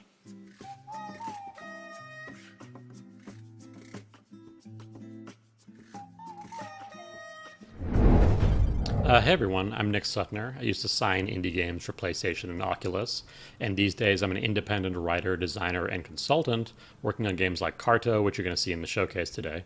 I also work part-time for Panic, who published Untitled Goose Game and the upcoming Nor Play With Your Food, which is also in the showcase today as well. And thinking about the theme of what's next in games, it's hard not to think about the next generation of console hardware that's launching soon, of course. But that really makes me reflect on the current consoles, where within a single generation, indie games and independent developers became a critical part of the ecosystem and messaging across every platform. And indie games have provided so much of the variety, the heart, the creativity, and the maturity of games over the past decade that it's really hard to picture what the landscape would look like without us. And it's a great time to be making weird, ambitious, and personal games. I think that the audience has really expanded. There's a huge contingent of people out there looking for something different. And this year has been such an important time to reflect on what games can represent within our lives and the kind of games that we spend our time with. And if you look at the games in the showcase today, the breadth of art styles, the genres, the teams, it's awesome to see. And that's really, to me, what a new generation is about. New ideas and experiences, and using the excitement and momentum of a new audience to find support for those ideas. It's not always about taking advantage of more powerful hardware. It can be about taking advantage of a moment in time when the culture of games feels reinvigorated. So I'm going to go play some more Spelunky 2, but enjoy the rest of the showcase. And we're back. We have to thank our guests, Nick Sutner and Sweary, for hopping on and supporting the mix over the years. I met Nick when he was at PlayStation, which was crazy, and he supported the mix when we were just having our live events, when we could have live events, of course. And then he was at Oculus, and now he's doing his thing as a creative person in the industry now, which is, it's great to see that transition. And that Sweary video had me dying. That was classic Sweary. Future's coming. Yeah, dude is hilarious. We were like, yo, Sweary, can you do something for the stream? And he was like, sure. But we had no idea. We had no idea, and that was just straight gorgeous. Which of those games did you like, Justin? I must say, I'm a big fan of Calico. I am all about cats, so a game in which you can wear a cat on your head as you build up a cat cafe, totally my jam. Yeah, I really like Calico as well. That one definitely stood out. Which ones were the standouts for you? So besides Calico, I also really liked Orbital Bullet. I don't know, such a simple idea, yet I've never seen anything like that before. And I don't know how to describe it, just round? It's like a round shooter. Yeah, it's really interesting. Like when you have these type of pixel art games, trying to figure out a new concept, it's not that easy. So looking at that concept, I was like, wow, immediately. Like you have to dodge the bullets and then the bosses come out. It's really interesting. We want to thank our sponsors again, because without our sponsors, we could not make this happen. We also want to thank Wilmer Sound for giving us this beautiful space, AV Society, and the Mix team for sure. Yeah, so next up, Justin actually had a chance to speak to Alex from Tiny Build earlier this week. So we'll get to show you that interview, and then we'll cut into some more games. Yes. What's happening, Alex? Thank you so much for joining us on the Mix Next.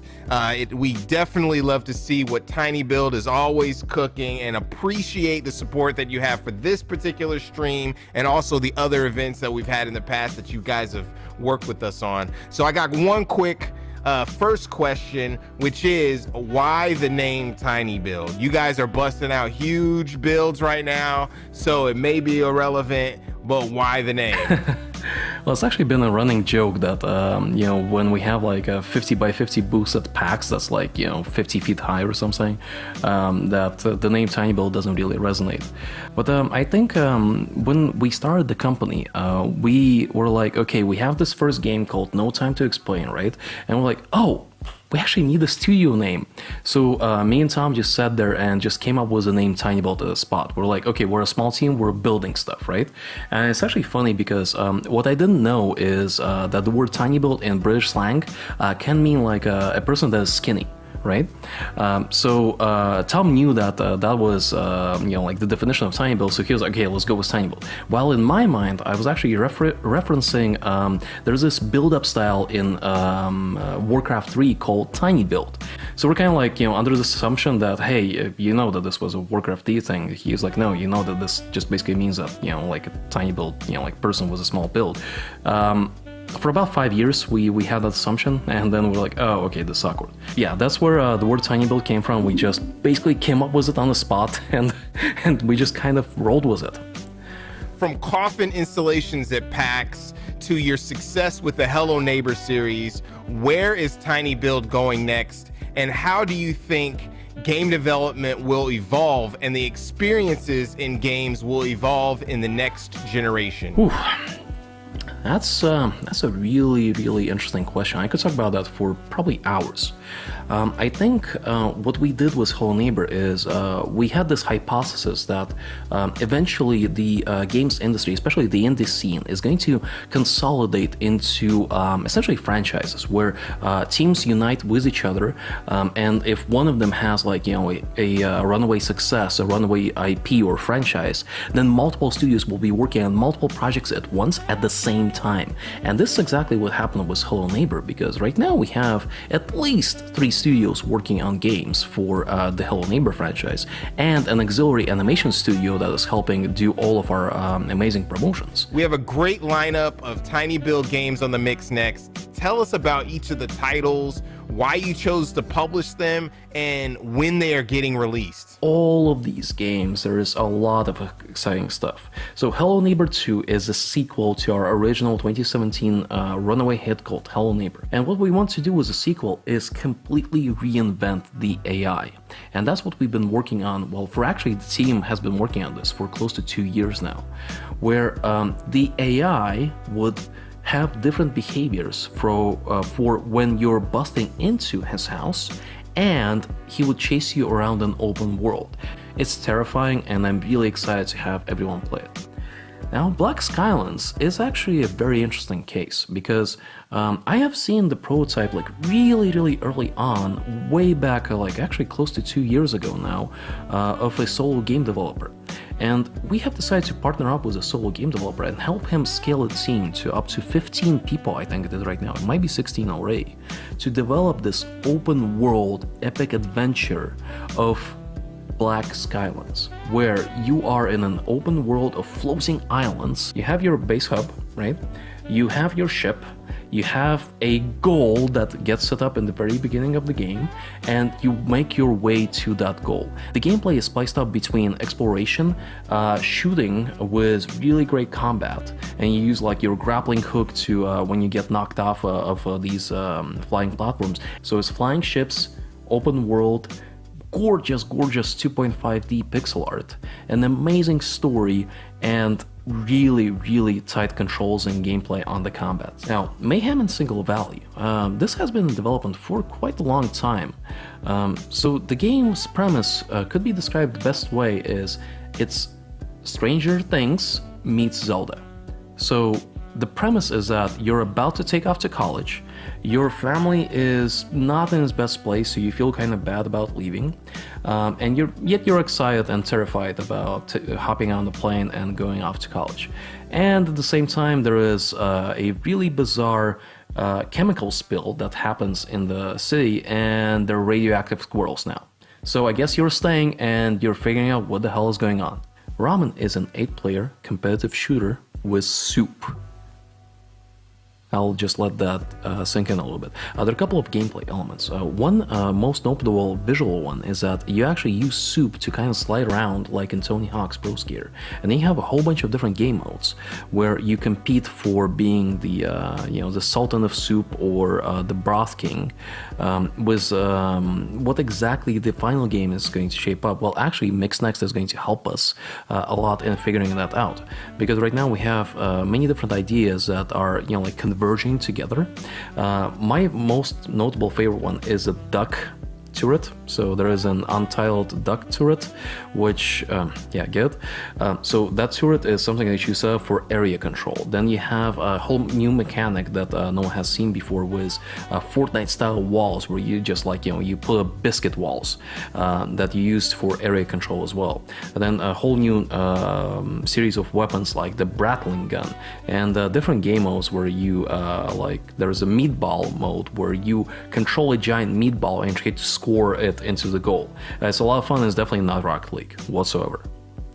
And Undungeon is actually a game that I'm really excited about, because it has been in development for a few years now, with a lot of reworking, and I think the challenge with Undungeon has always been that we had the visuals done really early on. Like, the game looks amazing, yet the gameplay was something of a really long iterative process. So with the Mixed Next demo, we're hoping that people that are following the project are going to see the progress that we have made in between the builds that we're releasing, because like I said earlier, we are really into releasing builds early and getting a lot of feedback until we get it just right. Thank you so much, Alex, for hopping on and chatting about the history and the future of Tiny Build, showcasing great games with us. We appreciate the support for this stream and the other events that we've partnered on. Ooh, we can't wait to see what's going to happen next for the Orange Crush, the Orange Squadron Tiny Build. Thanks everyone for joining us at the Mix Next. I'm really excited to be here, and have a great show. And thank you. We are back. Thank you to Tiny Build for that fantastic segment of games. I'm really looking forward especially to Ramen. Yeah, ramen looks amazing. I also love my hand movements. I look like I was about to rap in that situation. But yeah, there's some games that stood out from Tiny Build. We appreciate them so much for sharing their games, and like Alex's just commentary on where things are going next. He's just dope in that space. Yeah, Tiny Build is one of my favorite indie publishers. I especially love the look of Undungeon as well. My little gothic heart just really loves that aesthetic. Next up we have Noor. The food game that everyone's been talking about in the indie world lately, including an interview that Justin conducted with TJ Hughes, their developer, earlier this week. Yes, but first, I want to introduce my friend Sean Alexander Allen. He's an incredible indie developer and an inspiration in the gaming space. You know, he works with game devs of color. He's really pushing for diversity, and he's amazing. So let's move to that. Peace. I'm Sean Alexander Allen, lead designer on the recently released game Treachery Beatdown City, as well as a co-organizer of the Game Devs of Color Expo. I've been working adjacent to games for over 20 years, and it's been pretty wild to be so close to games over that time. When you look at the modern games in landscape, you can see so many different types of games, from text adventures to massive 3D infinite world explorations and a great deal of variety in between. We're at a point where developers can do whatever they can imagine in a game, but I wish that imagination involved black culture more often than not. It's, as we've seen, that it's black people are basically 1% to 2% of the games industry, and I want to see black culture basically everywhere in games, from the creators making them to the characters, music, and themes expressed in them. We've seen time and time again in music, movies, and basically every art form where this comes to light for a moment and is gone usually all too quickly within a few years, but the impact is basically like super important to everybody. The art moves forward and you start to see it coming back here and there. And for me, that's what I want for the future. Thank you. What are the colors? The visual stimuli that make you hungry? Is it merely a color? Maybe it can be anything. Anything that reminds you of a flavor, a smell, or a memory.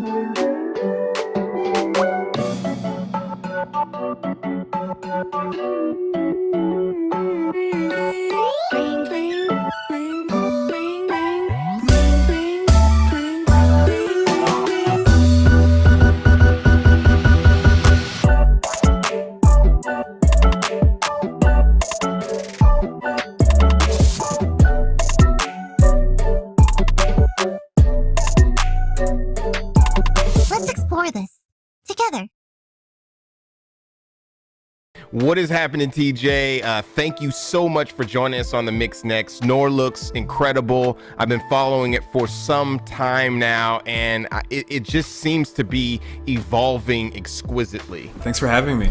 Super glad you've been following the project for so long. It's going through so many changes, and I just hope that you're hyped for what's about to come out. So Noor's going to drop when the PlayStation 5 launches.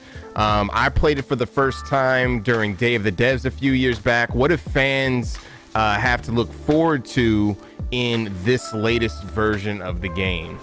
Yeah, I think what folks can come to expect from the new, latest and greatest version of Noor is just a lot more of the spirit of the game that you've seen in these early demos and in all these GIFs and videos of it circulating around Twitter. I really think that even while working with such a prestigious publisher, they've really helped me to keep the spirit of the game in there, where it still feels very I don't know, just out of the mind of a single creator, and just really experimental and really just weird. And so you'll see a lot of the quirkiness in the final version of the game, just plus a whole new level of polish, features. We got kitchen tools and things like that that we can't wait to show off.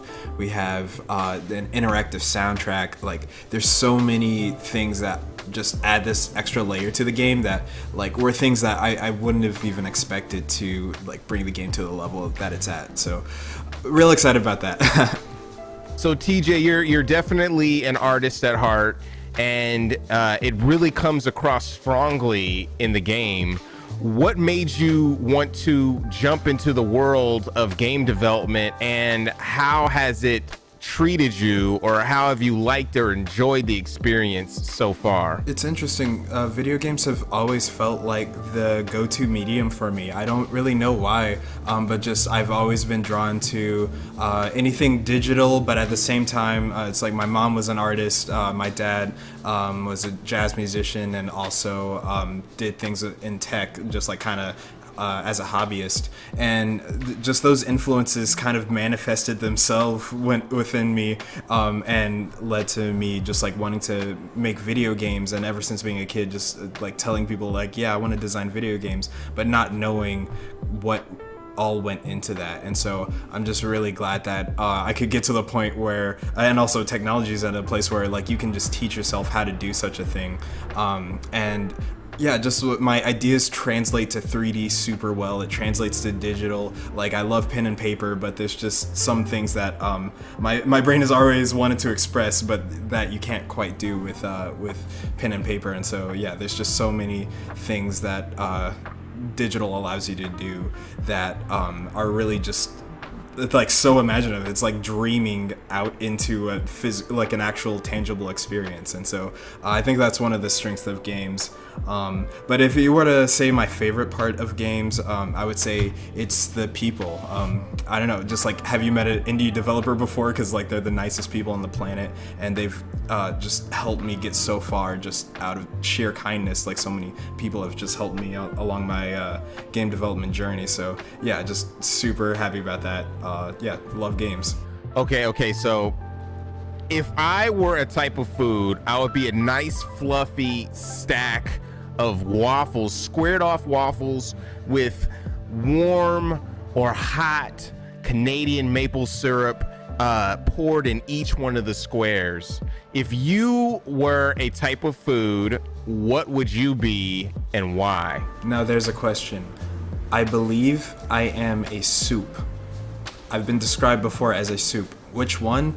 I don't know. Maybe I'm a broccoli cheddar bread bowl. Because, I mean, I would love to figure out why I think I am a broccoli cheddar bread bowl, but honestly, you tell me. Tweet at me why you think I'm a soup. So what you've done with Noor is very innovative in the space, from the rendering and shading techniques to the food physics and the music. When you play the game, it really takes you somewhere special. Where do you think games are going, and where do you think they're going next? I think games are going in a direction where they're gonna start getting really weird and abstract before they kind of like double back and start to be normal again. And I think once it hits that point, that's when games are going to be just kind of generally respected as art. It's really interesting right now, like in the space of games. I feel like anything that's really out there and is really kind of like a personal sentiment or something, I don't know, it's kind of written off as just like, oh yeah, this is a tech demo or something, or like, oh, this is just another indie game or something, where it's just, when it's just like, these games are very valid expressions of just I don't know, like the different sentiments of the developers that make them. And whereas before, I feel like so many people and so many companies would have to, like, so many things would go into a game that like one person's identity is kind of erased. And I think games are going in a direction where we can really just kind of put our personal signatures on them. And so I think once that kind of becomes more normalized, we're going to see a lot of really weird, interesting games, and it's going to be cool. I think it's going to be a very positive thing that's going to push the medium like super, super far. So looking forward to that. Once again, thank you so much, TJ, for joining us and sharing your smorgasbord of a game, Nor. We can't wait to pick it up on PS5. Congratulations on everything you do. We look forward to checking out your next artistic journey as well with Terrifying Jellyfish. Peace. I appreciate it. Thank you so much for having me on. It's 100% my goal to make art that feels like me and that feels like it comes from the heart. So I really appreciate the support and having me on the show. If you want to follow along, you can go to food.game for more about Noor, and you can go to terrifyingjellyfish.com. You can find all my art there. I just post stuff there, works in progress, like finished stuff, commissions, just all that stuff goes there. So yeah, thanks again.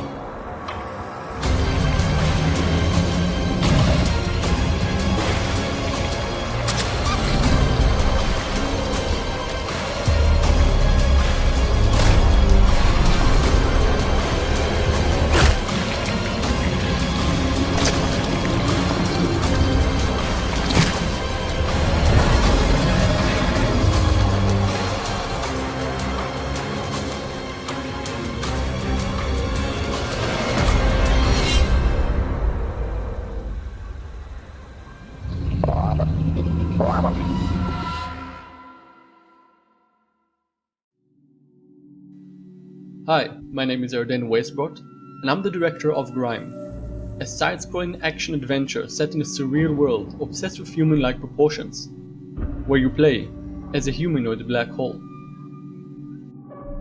In this video, we're going to be taking a quick look at an alpha build of the game, checking out the combat, a bit of our creature-based progression system, and some of the other features you can expect in the full game. Combat is centered around attacking and dodging, as well as making clever use of weapon special abilities, such as the mole side. In addition, I can also absorb enemies. This will not only deal damage, but grant me breath, which can be used for healing, as well as make progress towards unlocking a unique trait. These traits can be leveled up at checkpoints, and allow me to customize my playstyle. As powerful as Absorb may initially seem, not all enemies can be immediately absorbed. Some have segments of their health protected and must be broken through first. This can be achieved using any one of the many weapons in Grime, each having its own unique special attack. For example, if I find the right timing, I can use the Jaw Axe's ability to bite right through an enemy health bar.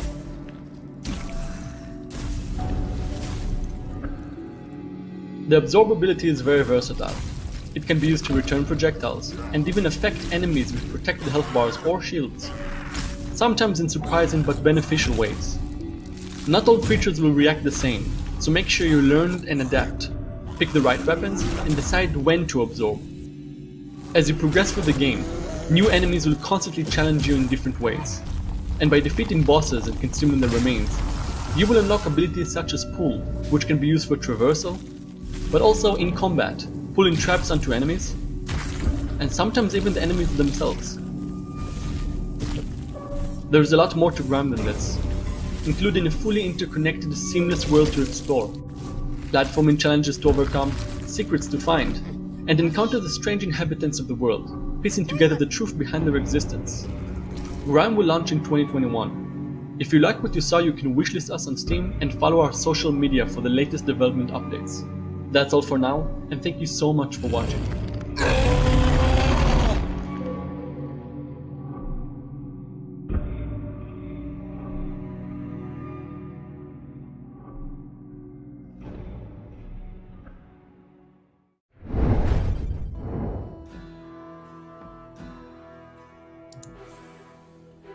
Hey everyone, this is Feud Wild West Tactics, a turn-based tactics game set in the Wild West. We released it recently, a couple of months back, and have a massive content patch called Unlimited Frontier coming, which has a bunch of new features, including over 3,000 new maps and a special new mode that goes in our skirmish mode called Survival, which we're going to show off today. So with Survival, you get to pick your team of characters and basically see how long you can last. There's 3 different difficulty menu levels, leaderboards, and more. And we're just going to jump right in and have a look at it.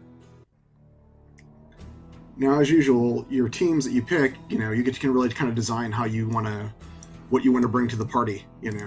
Our posse here has some long-range guys, some short-range guys, and a melee character called Rita, who's pretty vicious. If you've played the game, this is coming out very soon. We're looking to do it within the next month. And it's well along, and what you're seeing here also is one of the randomized levels. This has both randomized and hand-created bits that are combined to make it a more interesting level, basically. And this has allowed us to add over 3,000 levels to the game's existing 120 levels. So it really broadens it out a ton. And as you can see, if you haven't seen Feud before, we're kind of moving our guys around. It's all turn-based. They have a bunch of different abilities they can use. These are all hero characters. We also have hired guns that you can name. They all have different attacks and quirks and perks and things like that. We also have a massive saga mode, which is kind of like a 4X strategy mode that is a lot of fun to play. And all these randomized maps work in strategy, skirmish, survival. We have a story mode as well with some linear stories to help you learn the characters. It's really quite a bit of fun. We're adding more stuff to the saga mode as well. We have some resource defenders that we're adding, so you can set guys to defend some of the resources you capture, and a ton more stuff. Really, it's just been a lot of features going in over the last month or so since we got to launch. We were really able to sit down and see what comes next, and that's where Limited Frontier came from. A lot of our favorite ideas that didn't quite make launch, but we knew we could do, and we really wanted to get out to players soon. What we want to do here is just give everyone a glimpse of what's coming. So if you want to check out Feud, we're up on Steam right now. The game is Feud Wild West Tactics, and this content patch is completely free. Like I said, over 3,000 levels, new play modes, new things for Saga mode, and a few other features that we haven't even announced yet. So we hope to see everybody there, and thank you.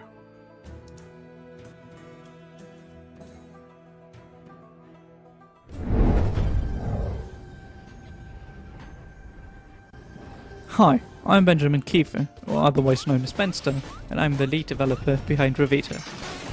Revita is a fast-paced, roguelike platformer in which you step into the footsteps of a young unnamed child. After waking up in a metro, having lost all of their memories, not knowing who or where they are, they're led to a floating clock tower. Overcome by a feeling of familiarity, they're sure they'll find some answers at the top. But climbing the tower won't be easy.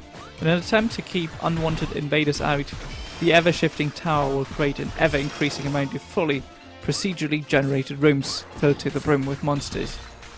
As you'd expect, the challenge is not entirely hopeless.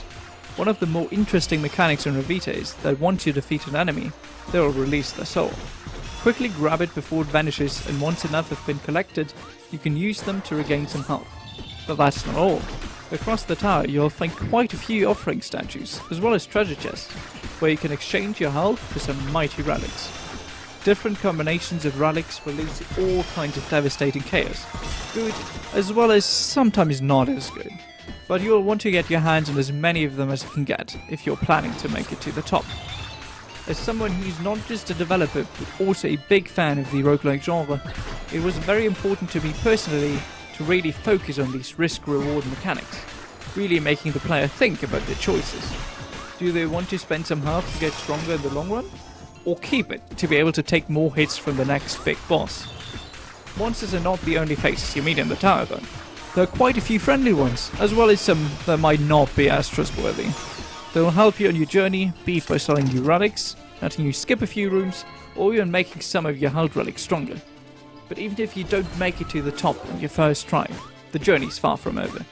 You will return to the metro station where you'll be able to unlock new relics, talk to more friendly NPCs, and maybe even learn a new thing or two about the tower that will help you on your next attempt.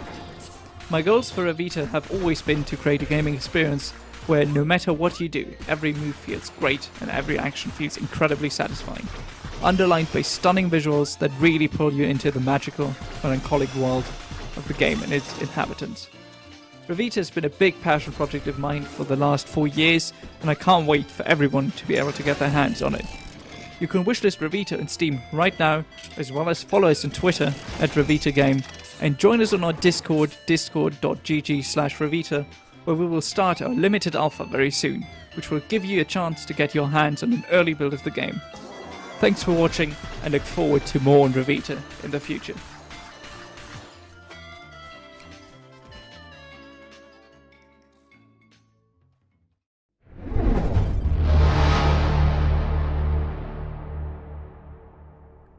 Change, the only constant in our existence, arguably the foundation of our global fascination with horror. After all, what is horror without the threat of mutation, death, or the cosmic unknown? This is what Transient is all about, the next game from Stormling Studios, the creators of Conarium and the Darkness Within series. In a distant, post-apocalyptic future, the remnants of mankind now shelter in an enclosed citadel, the domed city Providence, protected from the harsh wilderness beyond. You'll assume the role of Randolph Carter, a man caught up in a mystery that extends beyond even his own consciousness. After a job goes wrong for his team of augmented hackers for hire, he soon learns they are all now being hunted by an unknown entity, meaning he'll need to recover his own broken memories before it's too late. In this neon dystopia, you'll explore and investigate, following fragments of data from one lead to the next, as you confront forces beyond your understanding. Your mind is giving you away, Mr. Carter. Focus, Carter. You must focus. Don't lose your grip. A classic adventure game. You'll need to solve a variety of immersive environmental puzzles based on the same ancient mythologies and folklore as many of Lovecraft's own works. Through hacking and playing games within the game, you'll edge yourself further towards an uncomfortable truth and go beyond the limits of your own dimension, and maybe your own sanity.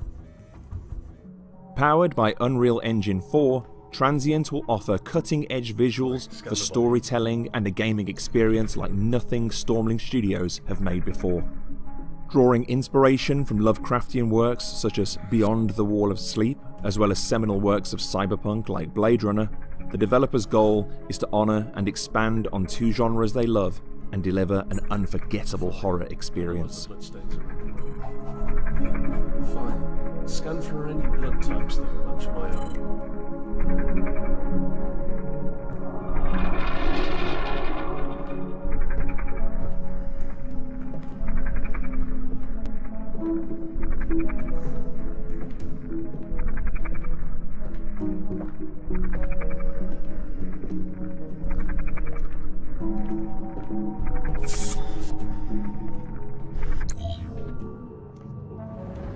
Transient is coming to Windows PC via Steam on October 28, 2020, and also to Xbox and PlayStation in 2021.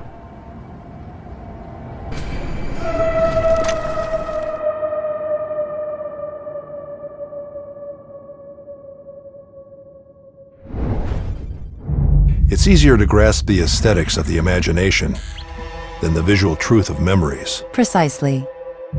8% of dream reconstructed. Who found her? Didn't you get the report? It was her husband. Okay. I'm investigating the brain of a top executive. I'm not really sure the story around her death is true. 16% of dream reconstructed.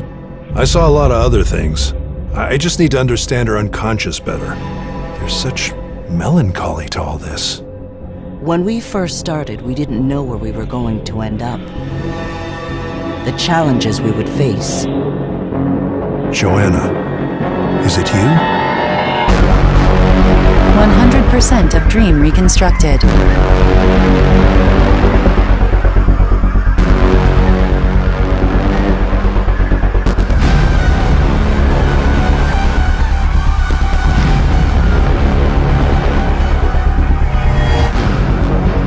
What the hell happened here, Russell?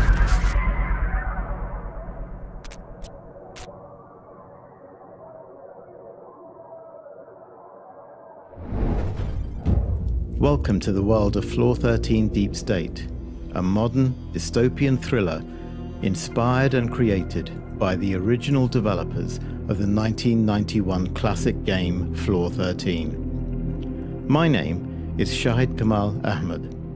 I'm the producer on Floor 13 Deep State, and I'm going to brief you on the game.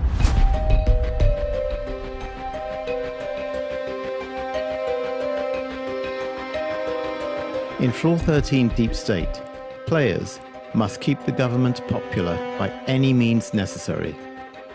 The game takes on a representation of the philosophical ideas represented in The Banality of Evil by Hannah Arendt. Through this lens, the ordering of immoral actions becomes easier to take part in through bureaucratic distance.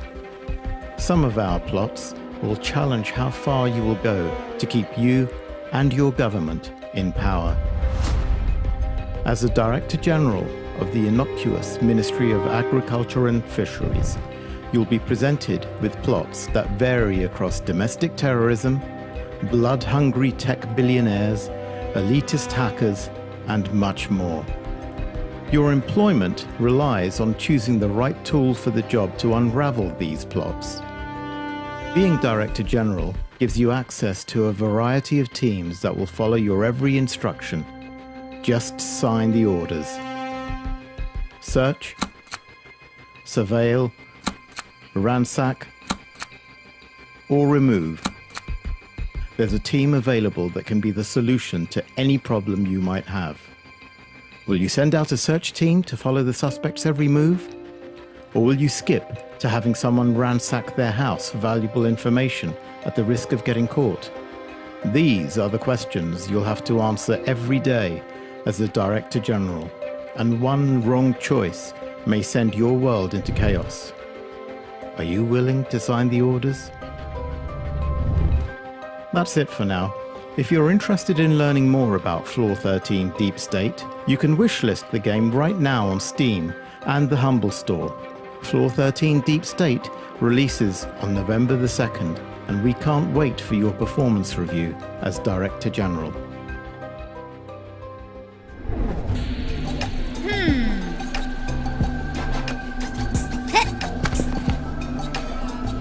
Yo, Beebs! Yo. Let's head back into town and towards the Demon King's castle. It's time to kick his sorry butt out of here. Good luck on your little adventure then, BT.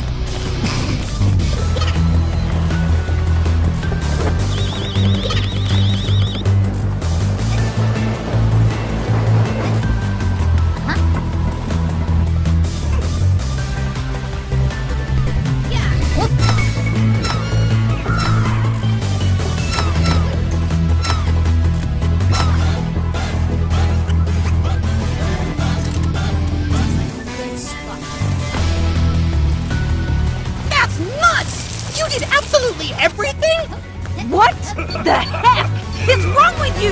Do you have any idea what you're doing?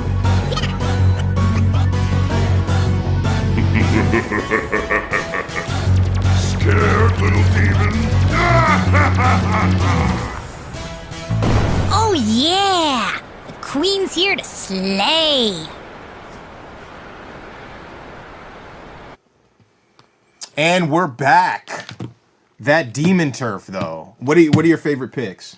For me, I think it would have been Transient. I just really like that kind of murder mystery sort of feel it's got going on. And, we've seen a lot of really cute, wholesome games, during the show. So it's really nice to kind of have that other side of it as well, the kind of dark, gritty sort of gaming. Yeah, I mean, it's cool, like, just the showcase in general, having, like, a wide breadth of games, from pixel art games, new 3D, games, RPGs, that kind of thing, and then seeing Transient and the 13th Floor, like, or Floor 13, Deep State, it's just a nice, change in rhythm. Yeah, the signifier as well. Really liked the look of that. Yeah, for sure. All right, so that's a wrap on the opening reveals and initial guest interviews for the Mix Next. We want to thank everybody for tuning in, and we also want to thank our sponsors once again, because if it wasn't for them, we wouldn't be able to make this magic happen.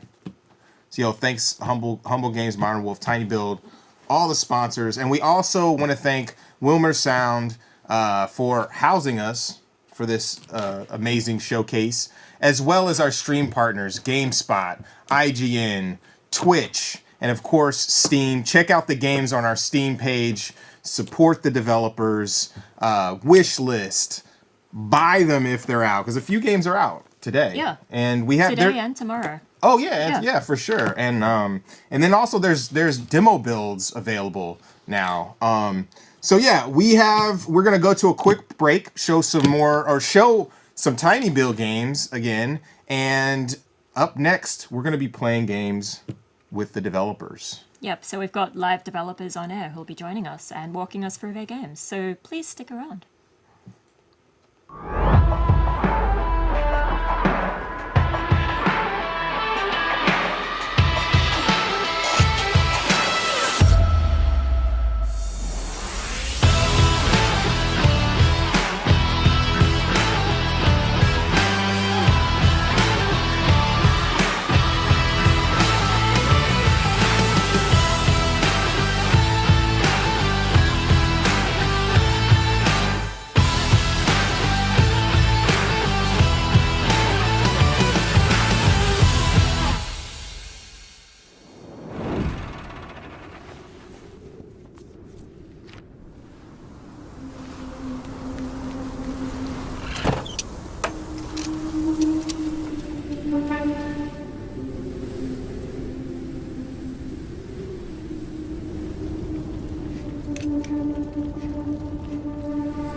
Welcome back to the Mix Next live showcase.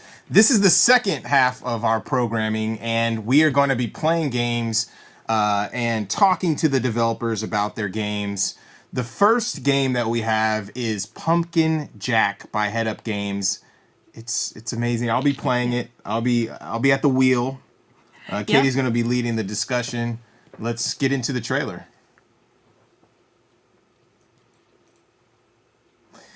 Yeah, it's hilarious.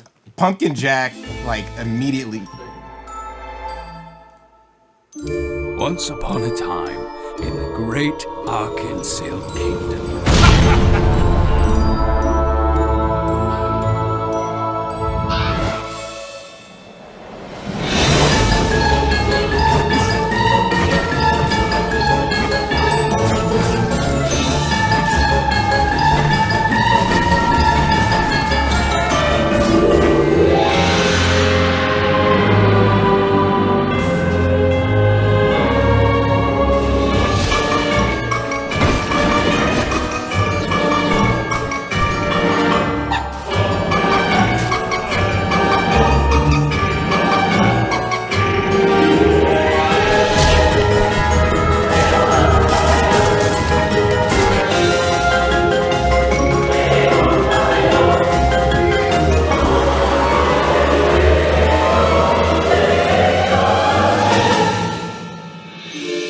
The devil gave Jack one simple mission: find the wizard and destroy him.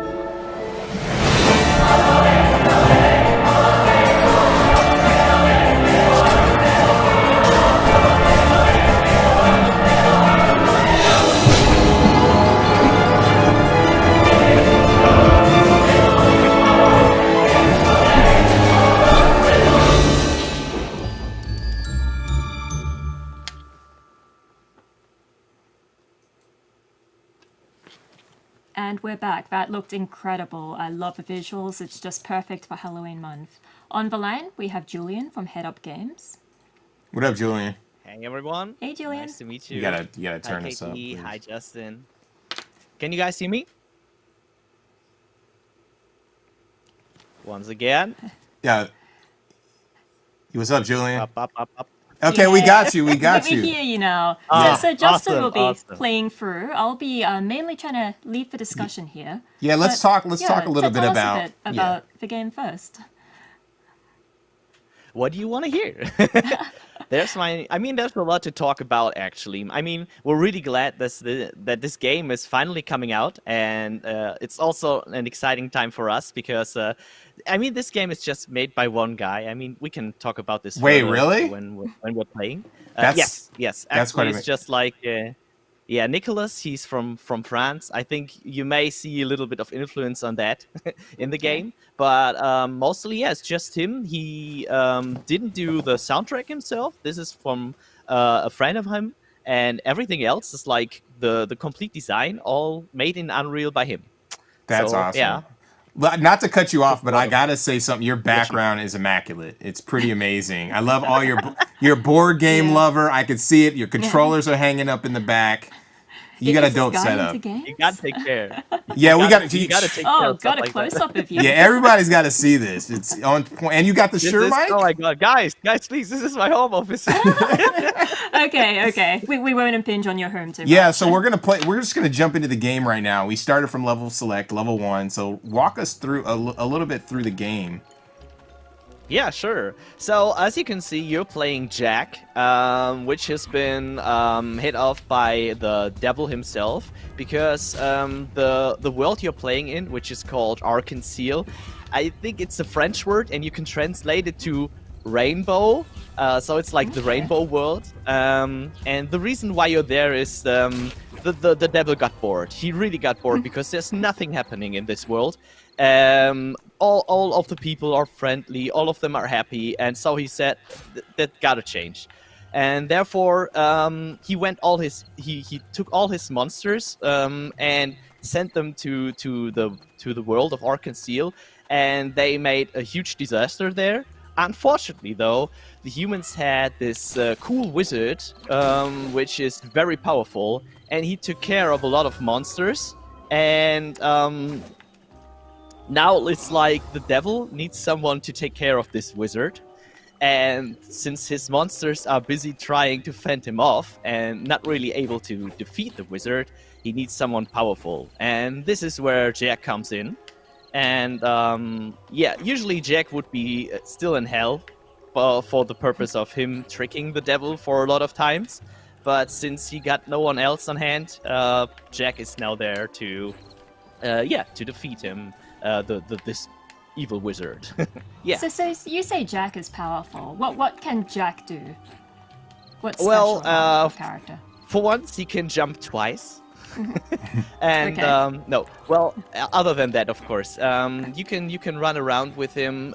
He has the ability to fight with different weapons. He has an arsenal that will evolve over time. So every time you finish a level, you will get new stuff that you can use. Okay, we Justin may be able here. to. Justin has a shovel here. Does that? I mean, that's pretty badass, a shovel. But what other weapons can we get?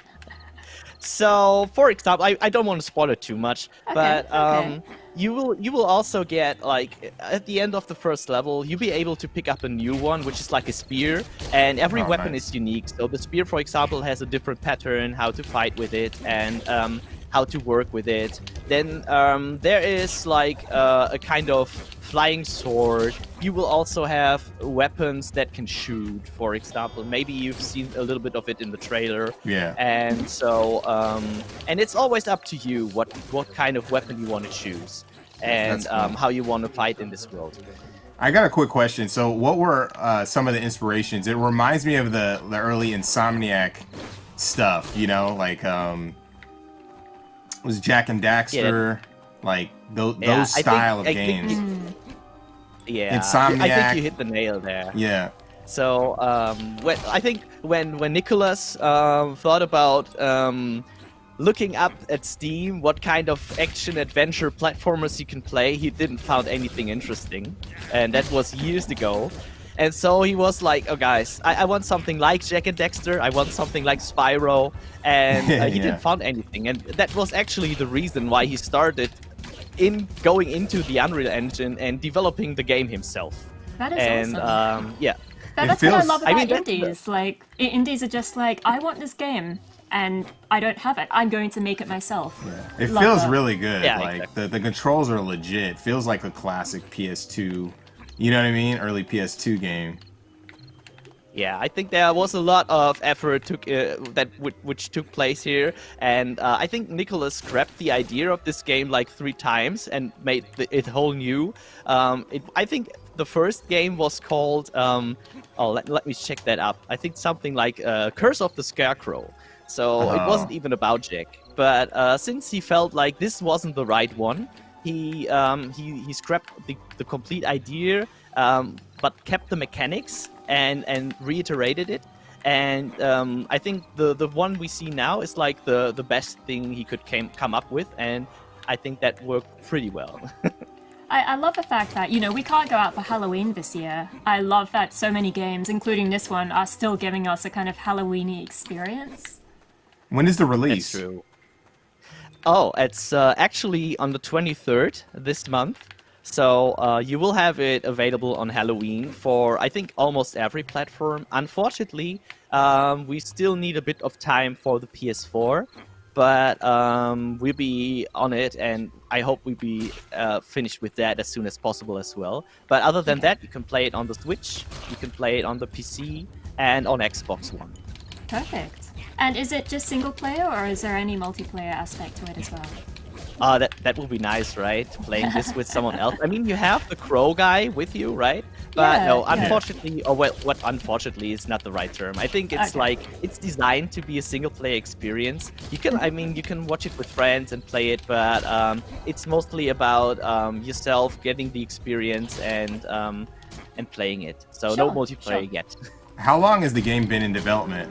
Oh, you died. right. Yeah. Ooh, this is question. not a simple game. The platforming elements had me booty tight the whole time. I'm like, I'm gonna shut up. I want to talk. I want to ask you a question, but I got to get these jumps right. You need to concentrate, right? Yes, Yeah, for okay. sure. I Well, dig that though. It's legit. That's great. Well, I think the oh, you gotta ask the question again. I forgot it. Oh, how long has the game been in development? It's one developer. Oh, yeah. So yeah, Nicholas, I think he started like in 2015, something like that. But once again, the game has been scrapped like 2 times until the 3rd iteration went really well. And that was like, I think, 2.5 years ago, something like that. So, that's almost 5 years from concept to finished work. Sounds about right. Yeah. Oh, yeah, this is actually a really cool part, because this is like another thing you will get out of the skills that Jack has. But I love yeah, how let's see. expressive that owl is. With his little twitchy ears. Yeah, he's So extra cute. Yeah. There's a lot of humor in this game, and also a lot of hidden stuff that you have to experience or find yourself, and some cool references as well. Is that checkpoint? Or no, it's not a checkpoint. Oh, okay. Oh, wow. Okay. This is dope. So yeah, there's like a lot of different sections in this game. It's not just Jack himself, and you're not always moving with him like you do, you have done already, but sometimes you will just be his head with these little roots coming out of the head, and you have to try and do some puzzles. I get it, But there's also other sections. Like, come on, man. Yeah, there's also other sections you have to take care of, where you even have to ride horses or carts and stuff like that, and so there's a lot of action going on. And of course, I think we're not able to finish this level today. Yeah. So let me spoil you a little bit more. Because yeah, sure. Every time you will reach the end of a level, there will be a huge boss with different attack patterns you have to take care of and you have to defeat in some way or another. So yeah. So in this section, do I need to put the boxes on top of each other somehow? There's a little trick behind it. So I think you're on the right track there, but you, instead of putting both boxes there, you need to just put one up and take the other to the other side of the room to get up first. Oh, derp. Okay. Super derp. But I got that and one. And then you Let's can see. like...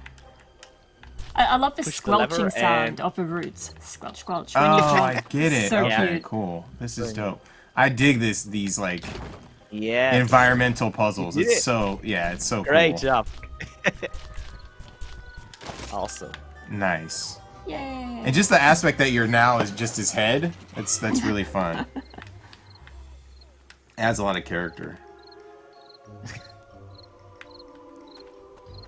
So yeah, I mean, this is like the first level you're playing. There will be 5 more coming up, and each level I think you can play around 1 to 2 hours, depending on how skilled you are. Okay. And there's also small skulls in each level that you can collect. And if you collect enough, you'll be able to get skins or buy skins for Jack to make him look different. Oh, that's super cool. Oh yeah, one more cool thing. Yeah, one more thing that I haven't mentioned yet is if you ever collect a weapon and you're not sure if you want to use this anymore or if you want to go back to another level, you can always take the weapon with you. So once you acquire something, it will stay with you for the whole period of playing. So you can always go back up to a level and play with another weapon, try it again. And because there's also a speedrun approach to every level. And For yeah. sure. That's cool. Well, thank you so much Yeah. for sharing the game. Wish listed now on Steam. It's on the Mixed Next Steam page, correct? So you should be able to. Exactly. Cool. Yeah, we're there. I think the demo should also be up and so Nice. you'll be able to play the first level which you just experienced. And yeah, thank you guys for playing, and thank you for the whole show. It was really cool, and I've looked almost through everything, and getting excited for all these titles that are up there. So Aw, thank you, keep it up. Julian. Yeah, shout out to Head Up, like for sure. Yeah. And Julian, you're always awesome. Always Yeah. welcome on the show. It's awesome. Thank you so much. Thank you, Julian. All right, so next we're moving on to Radical Relocation, which is a game about my anxiety about moving house. Let's check out the trailer.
So that was the trailer for Radical Relocation. We now have Matt and Gareth on board, on the line.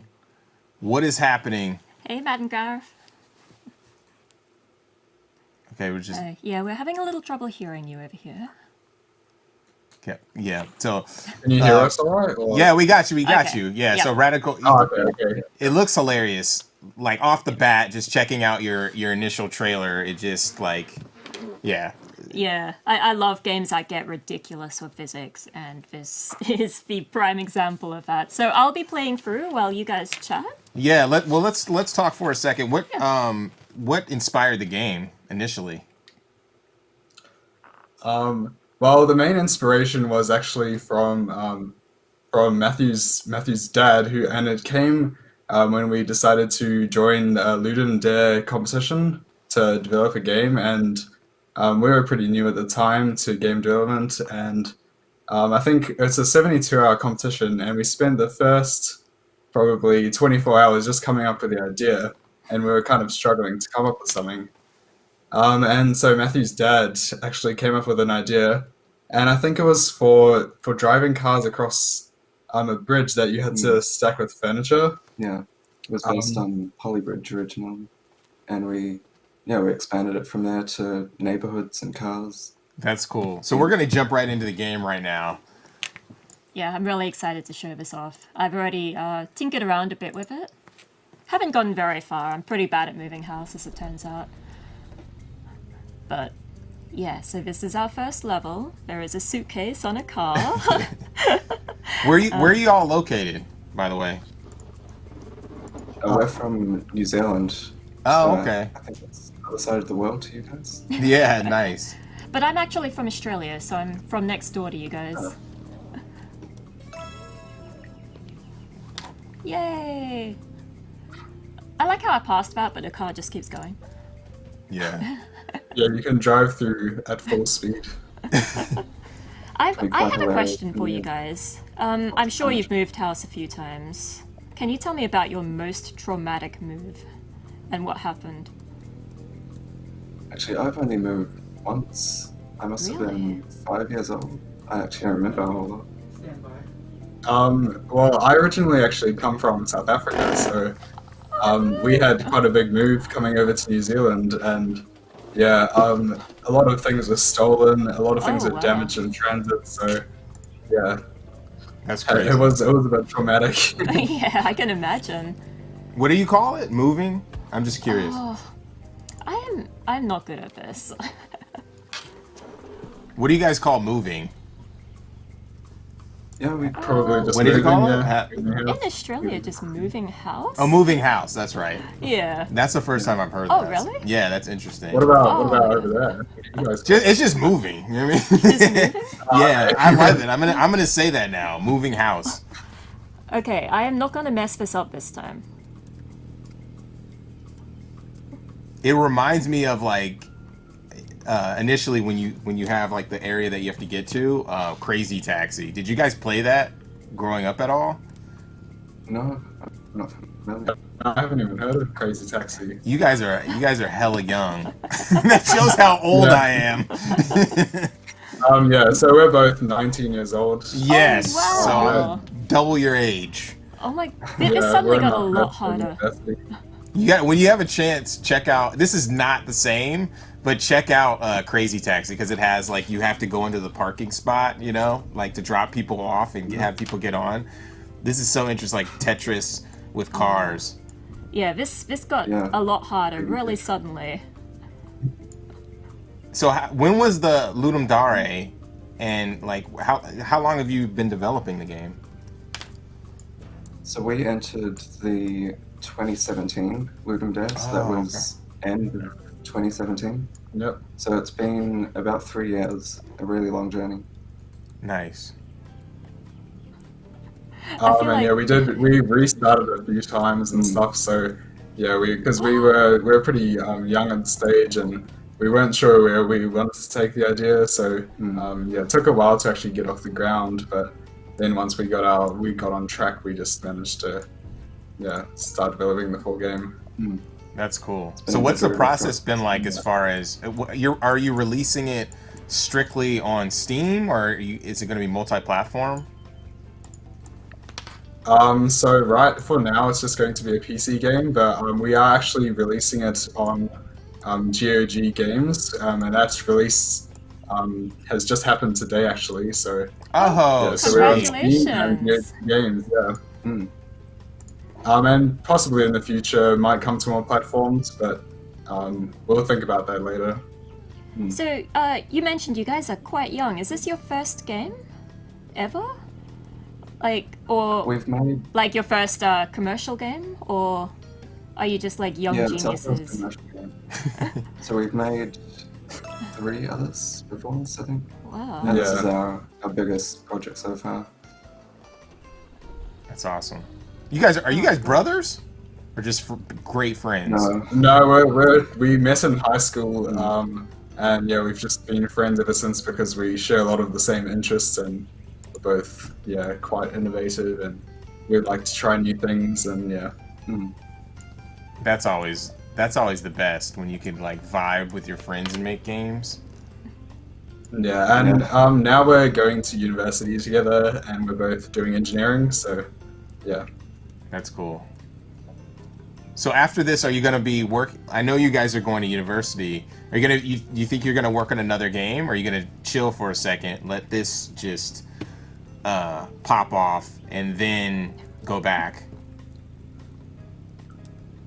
I think I'd like to give it a little time myself just to recover. It's been a very long I understand journey, but yeah, we're definitely interested in making games. Personally, so I've mainly been doing art for the game, but I'd like to start learning to program a bit more. Cool. Yeah, I'm going to be moving on to a new game, just as a personal project to learn some new skills. That's cool. You trying to cheat real quick. You trying to go through that person's lawn. I did. That's exactly what you thought. We didn't see that.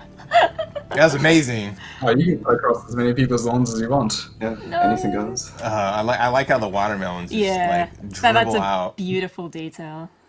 You can actually lie the fridge down if you press the space bar, which might help a little bit. Ooh, okay. Yep. So that will help a little bit. Nice. Okay. You were on hard mode for a second. I didn't know you could flip the Yeah, furniture I around. think if you press tab, you can see some help. Helpful okay. tips and stuff. Good to know. Thank you. What has the feedback and response been so far when you've been showcasing this game at different festivals and such like that?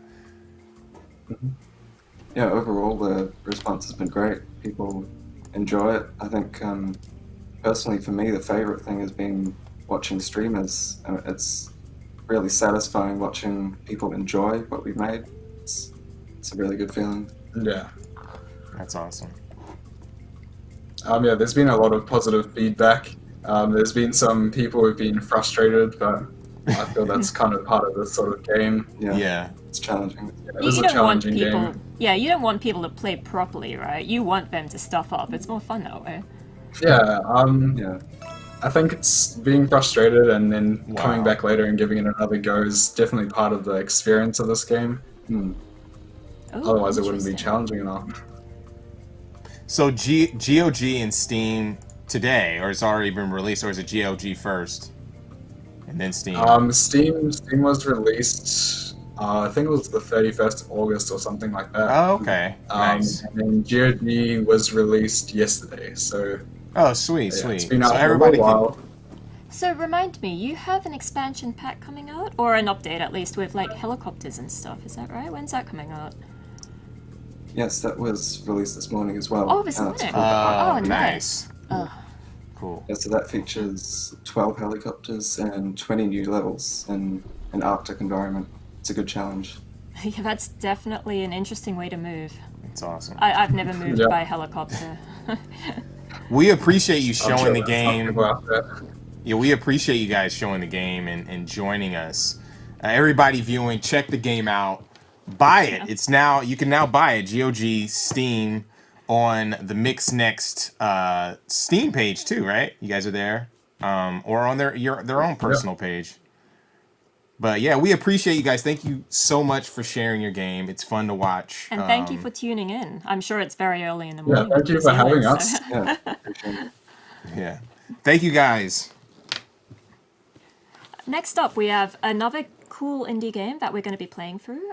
This is Doors of Insanity. Check out the trailer. Product not yet rated. Welcome to Purgatory, the land of lost souls, the realms of madness. Does anyone have what it takes to survive the nightmares of this realm and open the Doors of Insanity? Join our hero riding his mighty steed on a quest of redemption. Monstrosities and damnation stand in their way, armed with sword, shield, and mystical cards. No defense, just attack. They will carve a path of merciless terror through their enemies. Whoa. I mean, we just started. Let's try that again. Witness a world where chilling on a boat on the river Styx makes you look like a total badass. Because you know you won't be thrown overboard to hell. Because you are really, really awesome. Limbo cannot hold you. You deserve paradise. Use your sexy charms. Befriend a scary witch. Master spells with your magnificent mind. Summon awesome allies for your enchanted entourage. And give respect to beings of infinite powers. Hey, what a cool story. Using a new powerful deck of defense cards, you will block, parry, and riposte your way to victory. Oh, not again. Were heroes always this fragile? Strap yourself in. Again? Summon a 1940s boy band. No! I'm gonna be honest, this is not going the way we wanted it to. Okay, come on. Alright, next hero. More meat for the grinder. In a world where everyone dies and hope is futile. Yes! Alright! Good card choices, excellent equipment. Okay, solid tactics. We got this. We have our hero. Now, let's swing open the Doors of Insanity. Where no sword is too big, armor too thick, ally too obnoxious. In this totally awesome game that you should definitely buy. And that was the gorgeous trailer for Doors of Insanity. We have Logan on the line. We're going to be playing through the game. What's up, Logan? How's it going? Hey, Logan. Oh, it's going good. Thanks for having me. Yeah. Thanks for sharing the game. I was in tune with this game during the Guerrilla Collective when we showed it. It's just so gorgeous. Can you tell us a little bit about the game? We're going to go straight to gameplay right now. Yeah, And, I'm sorry. I just had to jump in. I love this game so much. Glad to hear it. So, Doors of Insanity is basically a journey through kind of a psychological purgatory. So everything that you see within the game, almost half of the content that we've created is straight from lucid dreams. So what we do as a team, we take various supplements, interrupt sleep, and do things that allow us to bring back like crazy connections that you're not going to make in your waking life. So that's why you might notice things are a bit bizarre, or sometimes they feel like there's a thread connecting them, but it's not as connected, like you wouldn't think of it just in your daily life. And that's what we tried to do, make something new. Yeah, it's very surreal. The vibrant colors are great. And like just the cards, I actually want to collect the cards. Are you going to have the decks available? Because they're we like talked gorgeous. about that. It'd be dope. Yeah, that'd be so fun to do. Yeah. It's on the maybe pile. So you're the game developer, right? Right. I'm the programmer, and okay. I have some design help. Our main designer does the majority of like all the stats and kind of the thought processes and stuff, and the rest of us kind of sprinkle in things within his main design. Okay, cool. Just the reason I asked, because another indie, they're awesome. We've been working with them for years, so I just wanted to find the correlation. You know what I mean? Are you one of the developers? The publisher. Gotcha. So that's good context. Those guys are awesome. They're totally awesome. They took our career from virtually unknown or like semi-popular indie games, and they're like putting us on the map. So we couldn't be more appreciative of them. So Katie's been spending time in the game, previous to starting the event today, and she's just been kind of killing it. What are your insights in the game? Yeah. What's your technique? I don't think I really have a technique. I just kind of throw cards at monsters. I like to load up with like absorb spells and buffs first, and then just kind of go for slash. Oh, yeah. I'm much more of an attacker than a defensive person. So that's kind of my approach. That's kind of my approach too. Okay. I'm kind of a turtle player. I don't like to get hit. So can you talk about your inspirations behind the game and a little bit about development?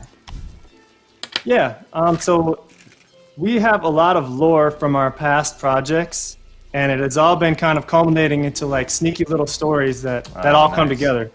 So we started to build these encounters. I mean, kind of even before we built the game, we have this encounter feature that hopefully we'll see it within the demo here. And the basic storyline is built anew every time you play through, based upon who you see, who you interact with, So it's basically a kind of a run through purgatory each time, and by the end you should be a completely different character than you were the last 10 times.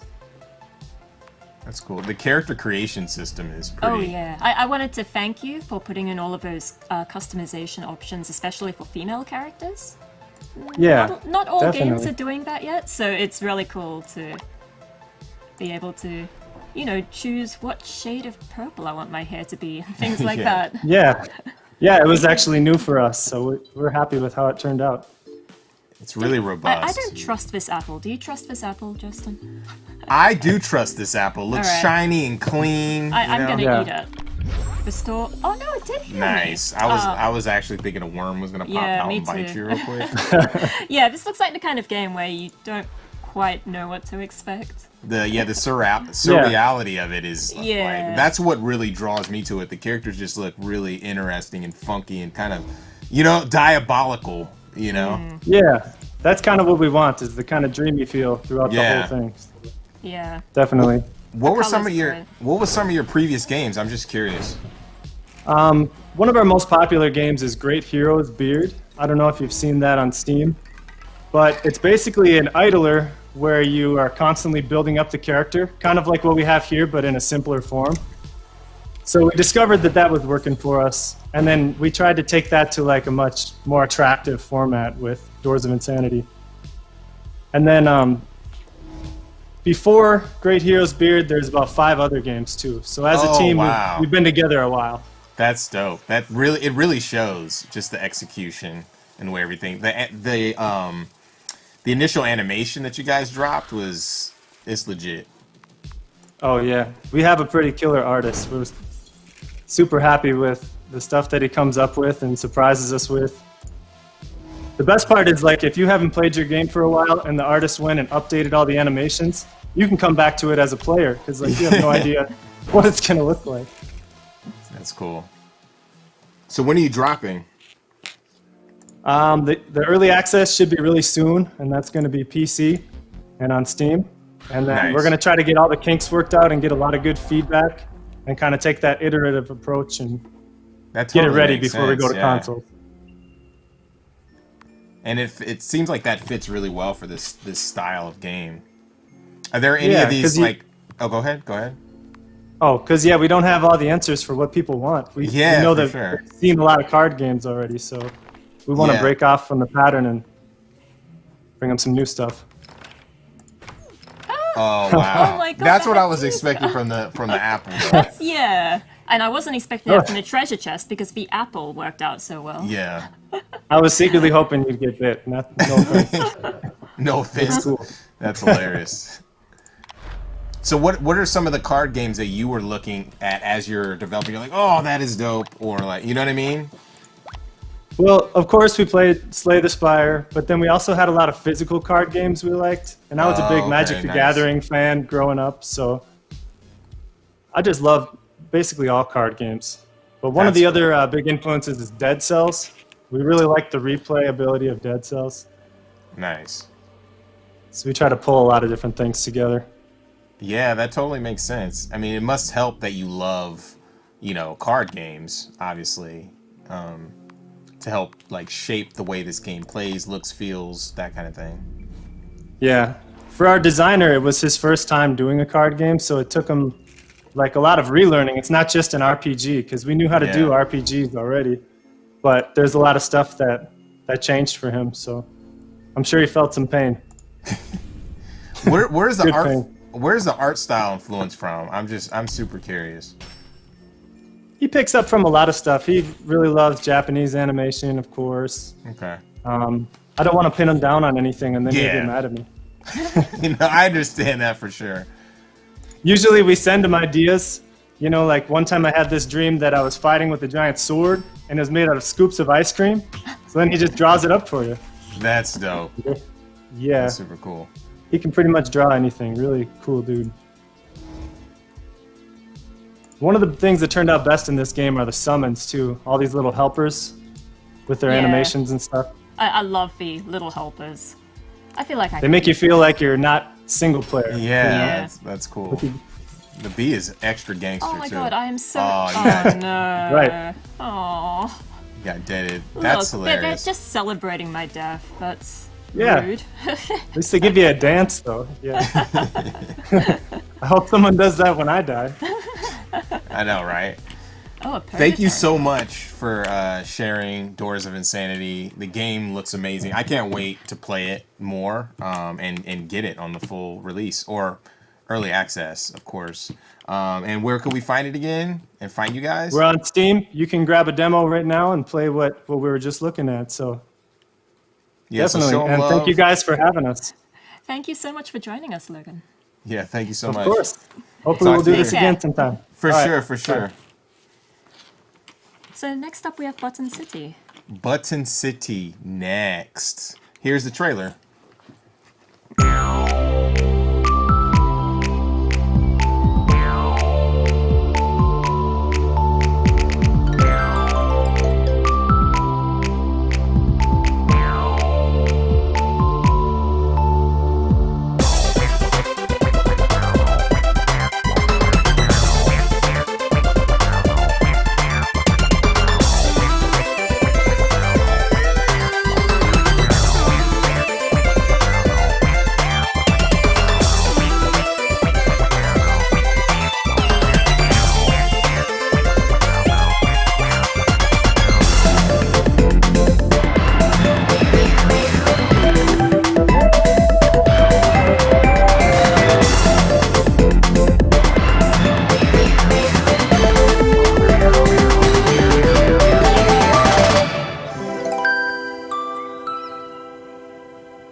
So that was the cute and gorgeous Button City trailer.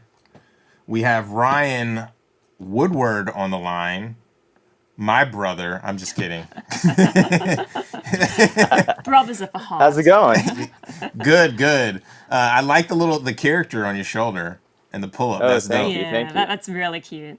Yeah. Thanks for joining us. Katie's going to be hopping on the wheel and just running through it right now. So can you tell us about the game? Yeah, so Button City is a narrative adventure game about a young fox named Fennel, this little guy, and his friends trying to save their local arcade from being shut down by this greedy fat cat who wants to turn it into a big box mart. So you're on this like Saturday morning hijinks adventure to save the arcade, all while trying to become arcade champions and take down your rivals at a really awesome game called GoboBots. This is so cute. Can I ask, why did you decide on animals as opposed to like just a game about people? I mean, besides animals being adorable. So this entire game started with my wife, Shondine, who started just making 3D art, and the first thing that she made was this cute little fox who eventually became Fennel. And I think like just all of our games are just super adorable. We tend to make animal games anyways. Honestly, I'm surprised it's not a cat, but we have a cat character in there as well. So that's kind of the main reason. My wife just loves cats, and people really seem to resonate with the game. I think your wife and I would get along. I also love definitely. cats. Yeah, I like the diorama feel and that you can interact with anything. Like that's really interesting, and also the how you reference like different video game systems and things like that. Like, kind of where did the idea behind like the arcade situation come about? So a lot of it comes from just like our lives, where we're part of like different gaming communities, and we're part of the arcade game community here. I'm on like the leaderboard for this game called Maximum Tune 5, and we were part of the local Splatoon, game meetup. So we would have tournaments and stuff. So that part of it is like that local like community and just supporting each other, and just having a really great friend group. We were also inspired by just games that we really, really love. We already mentioned Splatoon. That inspired some of GoboBots, which is this main game within Button City. And we're also just inspired by just so many things just around us within the gaming community and stuff, along with like anime and just so much media, Yeah. The pastel colors are like really striking in the game too.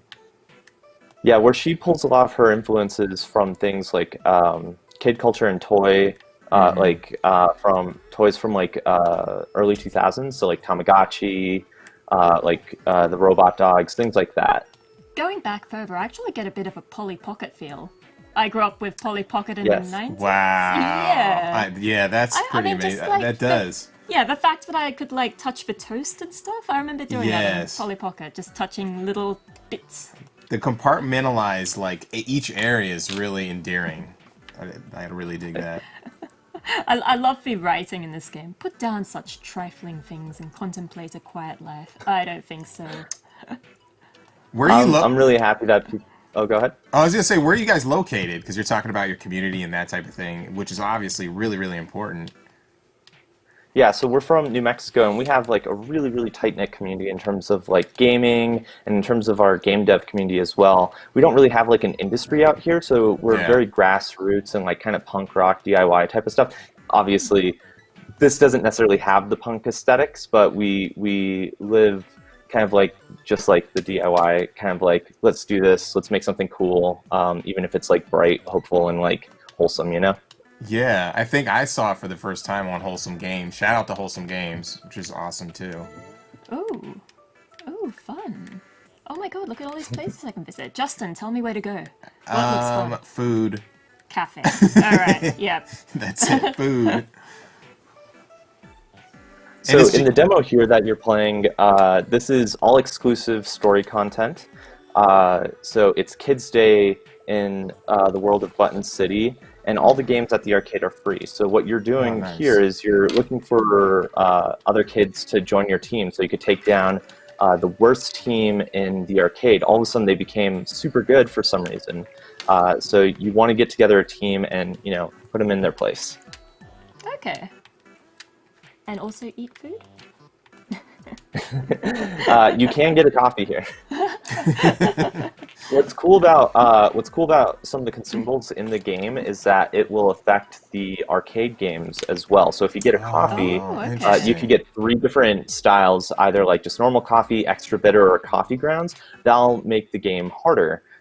So that one, it won't affect in the demo, but in the full release, you'll be able to be like, oh, I want an extra challenge, so I'm gonna take, I'm gonna drink some coffee, I'm going to eat a jelly donut, so I'm gonna have like half health and like double the difficulty. So if you want like a super hard challenge, you can, or if you want to make it super easy, you can as well. We also have cosmetic items that you could get from the prize counter at Button City. Okay. You read my mind. I was like, we got to play some arcade games now. So if you'd like, we actually unlocked specifically for you an arcade game that nobody has played yet outside of the studio. Nice. Oh, all right, we got. Yeah, tell us how to get to it. So let's go inside Button City. Okay.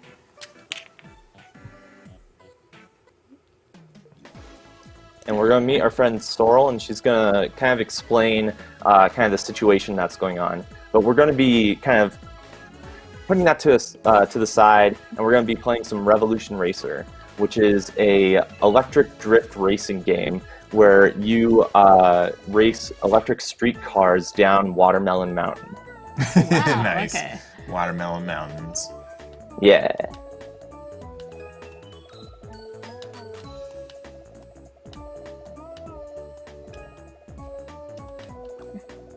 I love how expressive all these animals are. Oh, look how happy Yeah, my wife, is. she also does all the animations and stuff for this main part. We have another artist named Val. She does all of the graphics for the arcade games, and both of them look absolutely amazing. Such, like bright and like powerful graphics. I just love it. It looks like vector art just like come to life, Yeah, like it a does, 2D definitely. image come to life. Yeah, you have a really unique aesthetic going on here. Very distinct. So if you'd like to try out the Revolution Racer, go to the front of the line and talk to the wolf there. This guy? Yeah, that's Basil. He works at the arcade, and since he has to go off to college soon, he wants to put his legacy on the leaderboard. So he's kind of hogging the machine, but hopefully yeah, cool. This is the right build. I was worried for a second. But you'll get to try out Revolution Racer. It's really cool. Whoa. Oh, look how cute And if my it breaks car is. this, we haven't fully tested this yet, so hopefully it should work well for you. Ooh. Well, thanks for giving us the you should be able- exclusive. Yeah, this is Yeah. way awesome. Oh my god, this drives really well. It's really fun. So you drift to charge up your batteries, and then once you charge up your cool. boost, you'll be able to just fly forward, which is Nice. something really cool about battery tech. If you have like high capacitors, you could use that for like kind of instant torque and like kind of store that up. So we're kind of playing with like what's kind of cool about electric vehicles with regen technology and things like that, and then making it anime cool and drifting and stuff like that. Yeah. I love that you included environmentally friendly vehicles. Oh, I just love electric vehicles. I just yeah. They're so cool. They're so cool. Oh, they're so much fun, yeah. How am I doing? I feel like I'm not doing particularly well. I can't even see my opponent. That's okay. Ben, our programmer, he may have made this part too hard. He tests it against himself sometimes, so he has a bit of a skill gap on there. So we'll be balancing out the rest of the game and some of the arcade games as well in this. That happens all the time. What role Yeah. do you play on the team? I'm just curious. So we have 4 people in total full time. Myself, my wife, Shandine, our artist Val, and then Ben, our second programmer. And then we have a really great musician named Pedro Silva. You might know them for their project Slime Girls, and they also did the soundtrack for Ooblets. Nice. Cool. Yeah, and then we also have an audio person named Devin. And what's fun is, like, in the demo, you can actually find all of us in there as our own animal characters. Oh, that's so cute. What animal are you? So I'm this orange cat, and we're part of the Scrub Squad. So the entire Scrub Squad is actually the dev team. Yeah. So that's hilarious. Scrub Squad. Yeah. So when you play, you're actually going up against the development team, and those two that are dancing on the rhythm game right there, that's our musician and our sound engineer. Nice. They are great dancers. That's cool that you can incorporate the team for sure. How long have you been in development? So we officially started development back in 2018, and this was with my wife and I doing this part-time while we worked full-time jobs. And then in 2019, we were given the opportunity to go full-time, and we brought on Ben and Val as well. Nice. Where can we find the game? When is it going to be released? So Button City is on Steam right now, so if you could wishlist it and download the demo, that would be amazing. You could find out more information at buttoncitygame.com and download some freebies, including this printable Fennel the Fox. You can follow us on Twitter at Button City. And yeah, we'll be announcing more platforms soon, but Steam is the main one, and it'll be available for PC and Mac. Nice, nice. Thank you so much, Ryan. We appreciate it. Button City's dope. Yeah, thank you so very much. Yeah, this is one of the ones I'm looking forward to most. Thank you. Yeah. All right, so next up we have another trailer from a game called Gone Viral. Then Justin will be playing through a bit of it. Word. Oh, what's this? Licky fan gift. This is a fake gift. It's a lie. You just spawned a boss in the middle of this room? Yeah, let's go for it. Ball pit. There's rubber duckies now dropping. Who voted for this? Viewer event incoming. Okay, bomb sticky mess rush multiplication. Okay. Oh. Oh, what is happening? Didn't that hurt? Oh no. No, I didn't want to take that. I didn't want to pick that up.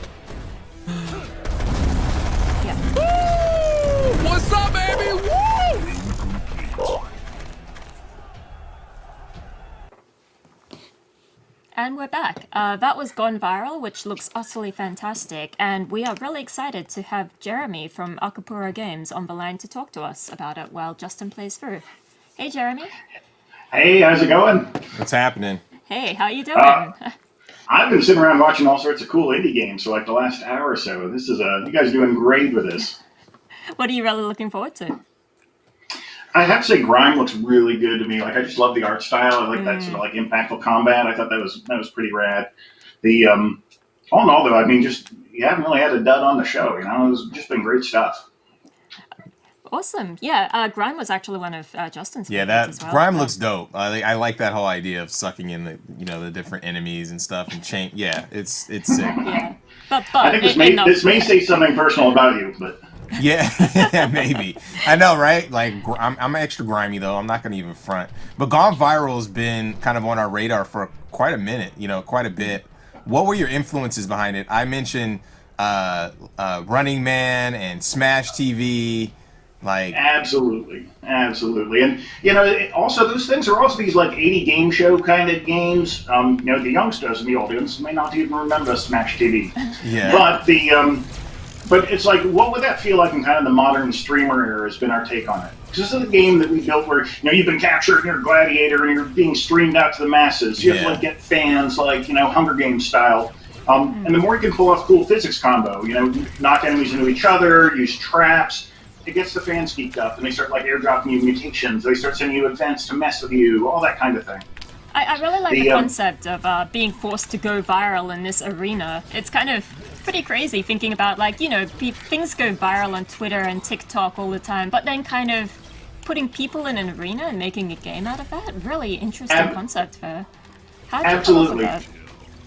Well, we just love roguelikes. You know, there have been so many good ones. Hades recently, of course, but also, you know, going back to Binding Isaac, the Nuclear Throne. We love the random generated dungeons. We love the, you know, games where you need to advance by learning stuff out and have crazy combos and synergies. And it felt like a natural fit for that. Especially, you know, we as a team have watched thousands of hours of people playing roguelikes online, and so it's very natural to us to be like, oh, skilled players getting fans to get donations and cool stuff. We even did a what's that? Oh, I was gonna say after you finish your question, you got to tell me like some combos and stuff to do. Walk me through this a little bit. Well, what you want to do in general is your sword is great for knocking guys into traps and stuff. If you can knock an enemy into an enemy, that's going to do about triple damage. It damages him, it damages the enemy you knock him into. Also, and you're nearing death, which is a key part of the roguelike experience. So you're about one hit. So look for little hearts in the ground; they'll help you out. So knock dudes into dudes. Everything has physics. So if you like hit the little spike balls with your sword, they'll go flying. If you hit guys, combat's as much about positioning as anything else. Where if you can pull a guy into a trap, that's way more damage than you just hit him with your sword or whatever. Okay, that's always going to be your goal. We make it very quick to get back in to go do the next thing.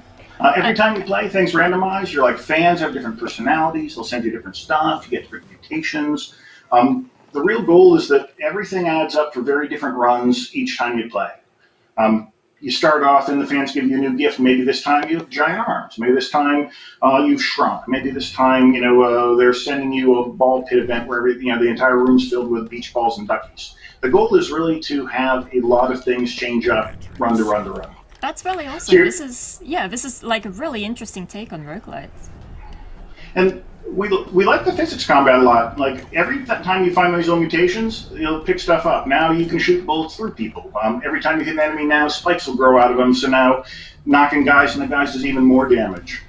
We wanted to sort of feel like you are having a unique experience each time. Where, oh, this time I have a rocket launcher. I'm just wrecking face with orbiting multi-shot rockets flying everywhere. This time I'm using my sword and making that more powerful, and it's all about smacking guys.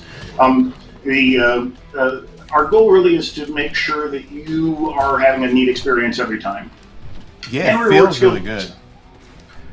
Oh man, doing feel is like critical as a dev. Yeah. Like you really end up in a lot of time trying to make that work.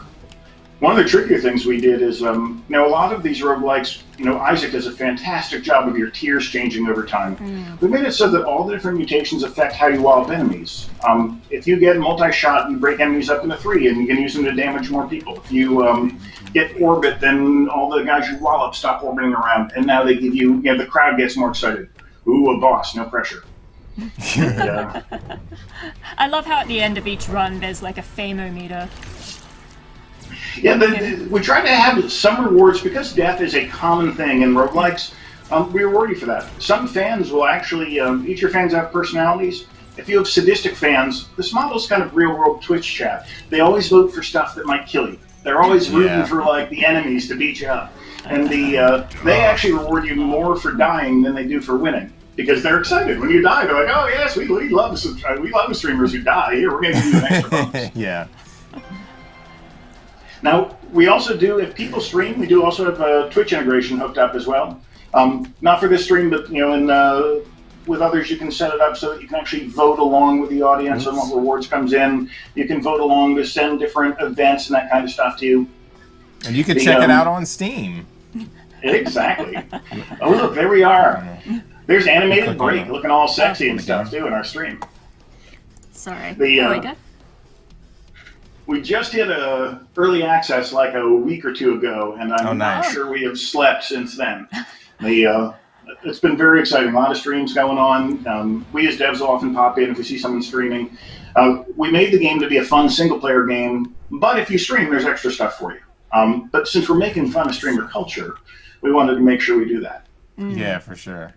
So what is not in early access that we can expect in the full release? And when is the full release, by the way? Do you have a date for that yet?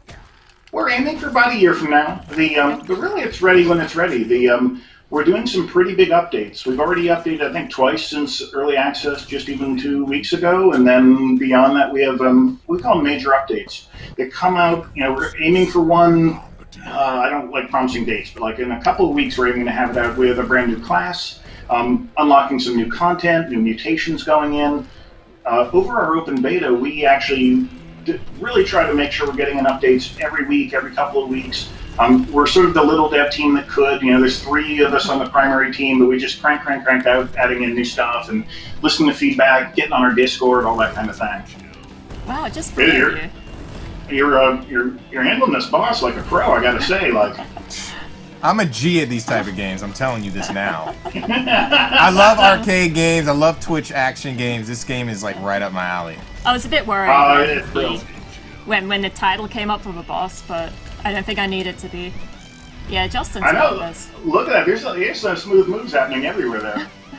One of the other fun things you can do as well is for either while streaming or if you just like the look of your own face, you can actually take your webcam and set it to broadcast where the announcer screens are and stuff in the game, so you can be your own announcer. It's highly amusing. We even give you extra bonus points if you shatter your own face in a monitor on the wall. That's really cool. How's the response been so far? Response has been great. Like we're 100% or darn close to it. Positive reviews, which has been fantastic. Our Discord is buzzing along. So we've been enjoying it. Our goal now is really just build. Get people in early access for 2 reasons. It helps us out as indie devs, but also, it's all feedback. It's all making sure that we're listening to what's going on, rolling analytics, making sure the game gets better and better over time. And we enjoy that. It's a fun process. It's really a lot of fun watching people play, learning from what they do, and also in these kind of combinatorial games where things really add up by the end of a run. We see new stuff all the time, and we've been working on it for a couple 3 years, and yet we see new combinations happen in the game because you got this thing and it adds up with that, and now oh my god, you are spawning out so many bombs, you're blowing yourself into low Earth orbit in the final room, and neat stuff happens with that. Yeah, so you've mentioned that you're very inspired by Twitch culture. I'd love to know any of your gamers, how have they contributed? Have they given you any ideas for enemies you could add or? Oh, 1,000%. Yeah. Our Discord is buzzing. We do a workshop where we'll basically post a question like, hey, well, we're thinking about X, Y, or Z boss, or what would you like to see in the next round of mutations, or where do you feel like if we're going to devote an extra 2 weeks on something, what do you feel like, should we do combat polish, or should we do, adding in new content, or where would you want to see it? And that's been a really great experience. The other thing, because as devs, if we see someone streaming, we'll often pop in. We can drop in gifts. We can drop in weapons and mutations that we've been working on that are in development, so we can have people try them out, test them out. We can drop nuclear bombs on them. We can mess with a lot of stuff with that when we see folks streaming. And so even amateur streamers, even if you stream to your cat and nobody else, it's handy. If we see a stream, let us know in our Discord. We'll generally pop in, send you some goodies, maybe try to kill you a little bit. But it's nice watching that live. It's exciting, and it's so cool. And other people actually see the stuff we've been working on in quiet for so long. Yeah. But as a dev, it's a great area where you can actually sort of interact live with folks as they're doing it, and it's a heck of a lot better than wait for the 3 survey monkey things to come back and God knows what it means, when you can just see, oh no, look, this UI element just isn't working, or oh man, people really seem to get this real fast. Very helpful as a dev. You guys definitely have experience with this for sure.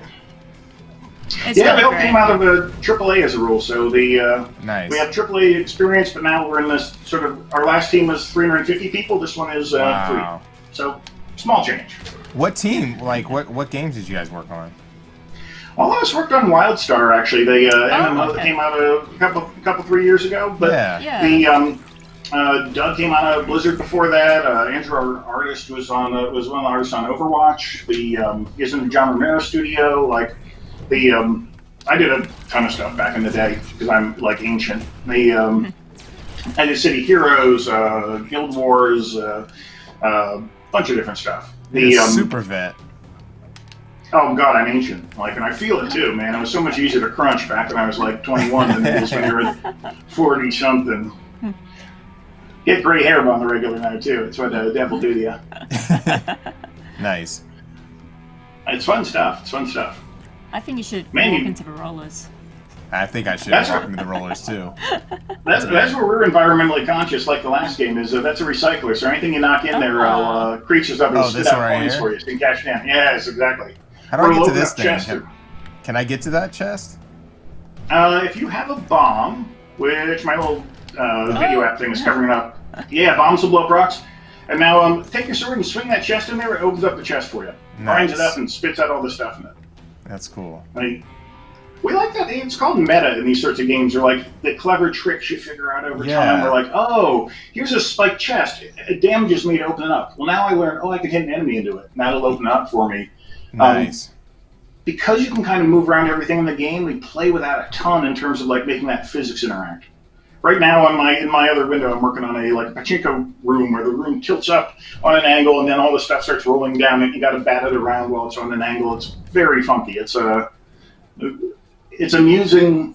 One of the great things about this era of like engines we work on Unreal is that you can kind of leap into doing all the fun stuff instead of like, oh, I'm making my renderer for the 50th time, and oh, I'm working on a file system, or no, you get to skip all the boring stuff and just add things to the game, add content and all that. That's the fun part of game development.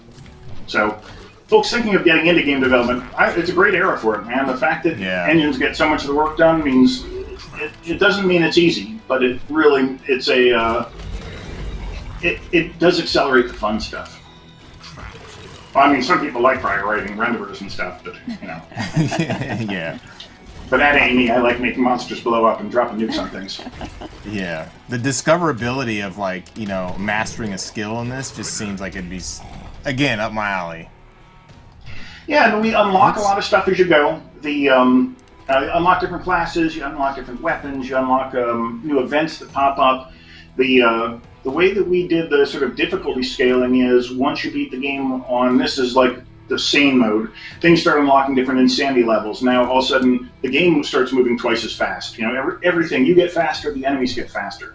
So it's not punitive, you know what I mean? It's not like, hey, we're going to slow you down, or oh, hey, everything's going to move faster, but now you're not. It's like, no, we're accelerating the pace of everything so that it requires more skill to play. It's not just arbitrarily harder, you know, oh, here, start me off wounded and all that kind of stuff. We try to make it fun to advance you. You know, you feel like you've earned something as you're unlocking stuff. Yeah, that totally makes sense. So with any of these your little gamers, teleporters too, so you can move around. What's that? with any of your players, what is the longest run you've seen so far? Like, Well, we how run long has out- someone survived? We've had people have beat the end boss, and we have, out of rolling our analytics, we have about 3 people who have unlocked the final insanity level and been able to beat it on the second character, which is like a kind of hard mode character. And that's out of, you know, thousands of people who have played. And so a lot of folks are still working through that.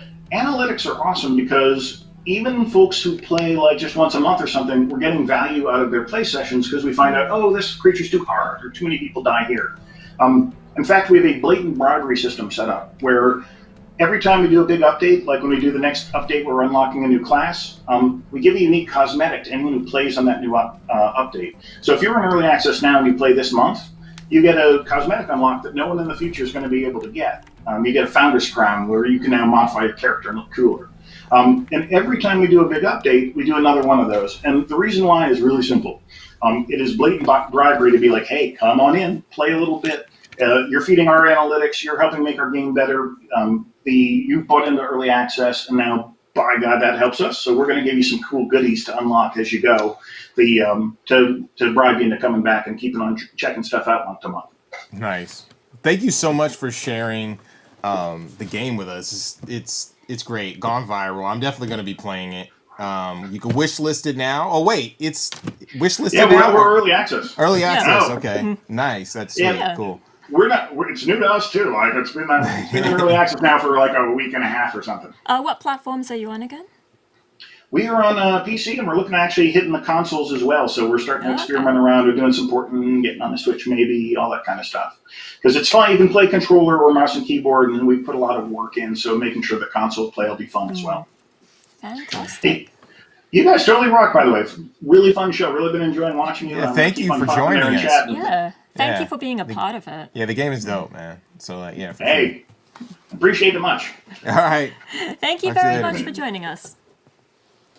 All right, so next up, we are going to be looking at a game called Cloud Gardens. Let's check out the trailer.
And we're back. That was the where was it? Well, Cloud Gardens trailer. It looks gorgeous. It looks incredibly beautiful. I love the juxtaposition of the kind of old, crumbling, rusted stuff with, you know, beautiful vines growing all over them. Yeah, the style is great and the aesthetic is amazing. We have Thomas on the line. Hey, Thomas, how you doing? How's it going, Thomas? We can't hear you. Let me actually hit the button here. Sorry. We got you. We got you. I'm good. Cool. How are you guys? Good afternoon. Great. We're doing great. So many awesome games. Yeah, amazing games. Yeah. And Yeah, it's been admittedly, yours is one of the ones that I've been looking forward to. Yeah, immediately No way, when thanks. immediately when seeing the game, it's like, wow, this is something different. It's very mysterious. You know, I want to check out and see how this Cool. game works. So we're gonna go right into the gameplay. Katie's gonna jump in. And could you talk a little bit about the game and how you got started? Totally. Totally. So actually, this game came out of another project. I was working on a game that's was supposed to be an MMO, like a massive multiplayer game.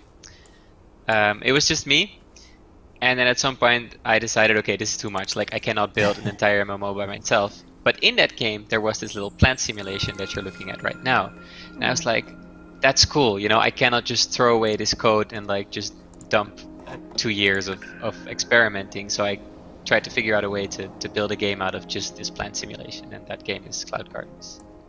It's really gorgeous. I have to say, one of my quarantine projects has been indoor gardening. I think I'm really showing nice. my age there, but I'm really into vining plants especially, so it's really cool that I can grow so many in this game. Yeah, I think there is, for some reason, a lot of, let's say, people have more affinity with growing plants these days. It's kind of making a comeback, like, you know, having plants in your house, or if you have a garden, kind of tending to that a little bit more. Yeah, I think my theory is even though- there's a lot of sad stuff happening in the world right now, but being able to see something thrive during a pandemic, I think just speaks to people. Absolutely. Even though in this game it's not as much about gardening in the sense of you have to water your plants, you have to feed them. It's really about the aesthetics, but I think that's a very important part as well. Just the way that things look with plants around or on them. So you worked on Kingdom? Your team worked on Kingdom? Yeah. I worked on Kingdom for about 7 years. Wow. And then I wanted to do something new, so I still try to. I really like the pixel art aesthetic. Yeah. So that's one of the things that I started out with. Like, how can I work in a certain kind of pixel art style but still have it be 3D? You know, obviously not all the pixels are going to be aligned or the same size, but how can you kind of have this aesthetic where things are blocky, and you know, it's interpretation is left to the player in a way. That's what really stood out to me about it. I'm an artist, also a 3D artist. That's where I started, and so an environment artist actually. So seeing your low res texture maps over the models was very interesting, because you did your interpretation of what it should look like is very intuitive. I haven't seen it too often. Maybe, I don't know if you've seen the new System Shock or the System Shock remake. It kind of has that, you know, 8-bit style, 16-bit style texture mapping. Yeah. You know? Yeah, I really like that. I think, you know, the answer is not always in more polygons and higher resolution textures. It's also about just what you are depicting and kind of what impression does that give the player, you know, what do they feel when they see it. And so you have a kind of You have kind of a post-apocalyptic feel going on here. I'd love to know what your inspirations were behind that. Yeah. So I don't know if like there are subreddits for like, you know, what are they called? Like abandoned porn and stuff like that. You know, yeah. it's like abandoned landscapes, overgrown factories, all these things. And these are like, I mean, I love this stuff as well. Like it's just, for some reason, it's just so pleasing to look at. And I kind of really wanted just to capture that feeling, you know, like what if this abandoned landscape was not just a backdrop of a game, but what if like that was the game? It's not just like, oh, you have this abandoned factory that's overgrown and now you can shoot a bunch of zombies, but actually playing with this abandoned landscape somehow. I just opened up a bunch of cards with different plants on them. What can you tell me about this? Yeah, so here you can pick which seed you are growing to play with. I think on this level you're best off with the green one, the third one from the right. Yeah, that one. Oh, this one? Or potentially all the way on the right. Yeah, this one would work well. Yeah. This one has flowers on it though. I'm gonna try this one. Yeah. Wow, I didn't know you could like choose different plants. It's so awesome. So I'm kind of hoping, or we're kind of hoping to trick players into being creative a little bit. Like maybe initially there are some objectives and it's like click this, click that, get a new seed, etc. But then hopefully they start enjoying the creative process as much as completing the objectives that the game has to offer. And it's a nice kind of feeling to make something and like be proud of it. Like, hey, yeah, I created this. That's cool. It looks like oh, go ahead. Go ahead. If you click the seed in the bottom right of your screen, you can grab that seed that you just selected. Oh, nice. Yeah. And this is like my flowering vines. Oh, where did it go? Oh, it might have bounced off. Okay, there we go. Nice. Oh, I feel like a mother to these plants. Like, I grew them. I like that it's like a snapshot, like you were talking about that abandoned porn type thing. It has like a snapshot feel of this particular abandoned piece, which is cool that you rotate, you know? Yeah. I feel like I'm creating a work of art here. Yeah. Absolutely. And, you know, the game is very forgiving, so you can be as precise as you want. Some people prefer to align every object, and some people prefer to have it more like haphazardly, you know, placed in different directions. Yeah, kind of different players have different ways of building this stuff. And what you were saying about it being like a small scene that you rotate, initially we played with much bigger landscapes. We had like a huge factory that you would go from one side to the other. Oh, wow. But for some reason we found that it's more satisfying if the landscape is somewhat smaller, because you have maybe more ownership over the result. You're kind of more zoomed in on a couple small things that you're doing. And you have affinity for it too. It feels like when you're kind of like that, exactly. You know everything that you placed. You kind of keep track of it. Like this is really your little landscape that you built. And that, did you change the name to Cloud Gardens based on that, having this like one little set, or was it always Cloud Gardens? It was kind of always Cloud Gardens from the beginning. Cool. Yeah, I think so. That kind of just stuck. Nice. I like was fumbling at first. I was like, Cloud Atlas? Oh, damn it! Let me. And there's also a lot of garden games right now. Games that have garden in the title. That's true. That's true. Like Kingdom, maybe it's not the most SEO optimized title, but this game is very unique, though, for sure. I haven't seen anything like it. It's recognizable from looks, and that works well, I think, too. When you post screenshots, it's you know, it's easy to kind of see, oh, it's that game, even if you don't know exactly the name of it. Yeah, your Instagram must be popping with these GIFs. Yeah, I was gonna say, all we have to do is post GIFs, and that's your marketing strategy. Yeah. It's beautiful. Screenshot Saturday, you must be killing it. Oh, yeah. Our Instagram's got all of 50 followers, but we do try to do the screenshot Saturday and that kind of stuff. I think you'll have more followers after this. Yes, let's hope so. We're Cloud Gardens on Instagram. Yeah, shout Plug that out. We're a super small team. It's usually around 4 people. Me, someone doing music, level design, and 3D art. But it does mean that some of the some stuff gets left by the wayside. Like we're not always able to do like, you know, participate in a lot of these screenshots Saturday and outputting a lot of posts and stuff. We're really focused on the core game things. And did you mention when you're releasing yet? Totally. So we're thinking probably around summer 2021, maybe earlier, but I don't think anybody's ever like released the game earlier than they estimated. So. You could be the first to do so. Yeah, we could be the first. Yeah, early access has been really good. We're getting some crazy feedback from players. There's a sandbox mode in the game where people are just building insane things that we never thought something of that size would be possible. And now we quickly try to cater to them, like give them better tools in the sandbox to build bigger stuff. Oh, that's awesome. So they're like bigger snapshots, or like how is that? So the sandbox mode, you start actually with a completely clean slate. Okay. And you get all the items that you've played with so far to just build something up from scratch. So for example, I don't know if you in the previous level there was like this abandoned car, or there's like an abandoned train, and all these props you just get to play with in the sandbox, and you can stack them any way you like, and then you put plants on them. But people have been taking it really far. They've been building huge contraptions and towers and weird sceneries. That's awesome. That's super cool. When did you release on early access? About a month ago. Oh, okay. Congrats. September 9th. Thanks. Yeah. It's been a ride. Fun.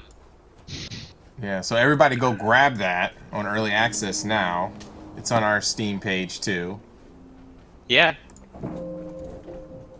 Cool. Thank you so much for sharing. Cloud thank you Garden. guys. Thank you for joining us. Yeah, have fun with the rest of the stream. Yeah, it was for nice sure. to talk to you. Yeah, we'll boost that Cheers. Instagram, you know? Thanks. All right.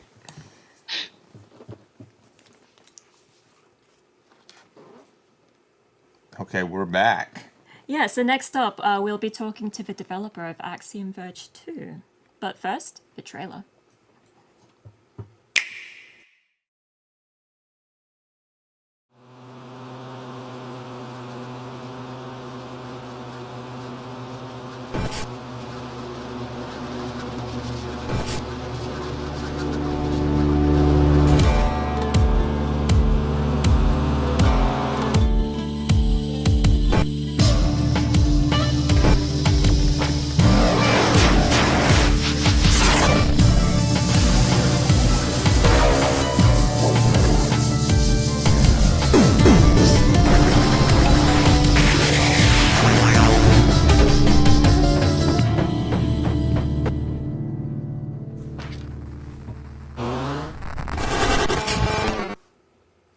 And that was the highly anticipated Axiom Verge 2 trailer. Right now, we don't have game. We're not going to be playing the game, but we're going to be talking to Thomas Happ from Happ Games. Sorry. Thomas Happ Games Studio. What is up? What's the hat? Hey. She said, "What's the hat?" What's the hat? I'm sure you hear that all the time. I'm so sorry. But how's it going? It's going good. Yeah, you know, we just unfortunately we announced a delay. We'd originally wanted the game to release in late 2020, but we've moved it to potentially earlier 2021. So that's what's going on there. But everything is going well. It's not like there's any there aren't any deep issues with the game or anything like that. It's just taking its time to be developed. Just more time to make it better, right? Yeah. I mean, I technically have a full game in there with all the bosses and everything, and Dan Edelman is the only person who's played through it, and it just sort of ends. It's not. I don't have the story elements in there or anything, so the next few months I'm just going to be adding in all the things that are missing and making it, from a pre-alpha into a beta and then a final release. Yeah, shout out to Dan. He's awesome. It's great that you guys joined up, right as he was leaving Nintendo to work on Axiom Verge 1. I first heard of it through Dan, and I played it at, and you can correct me if I'm wrong, at IndieCade 2014. Is that correct? Or 2015? When was the first one released? It came out in, I think it was like March 29th or March 31st, 2015. 2015. Okay, cool. Yeah, and it had been an Indiecade.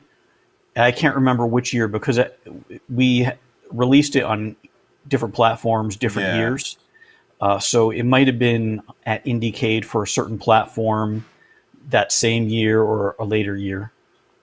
Yeah, and it was like one of the first Metroidvanias that initially launched from an indie game developer and kind of set the bar high for Metroidvanias coming out. Like, how's your experience been?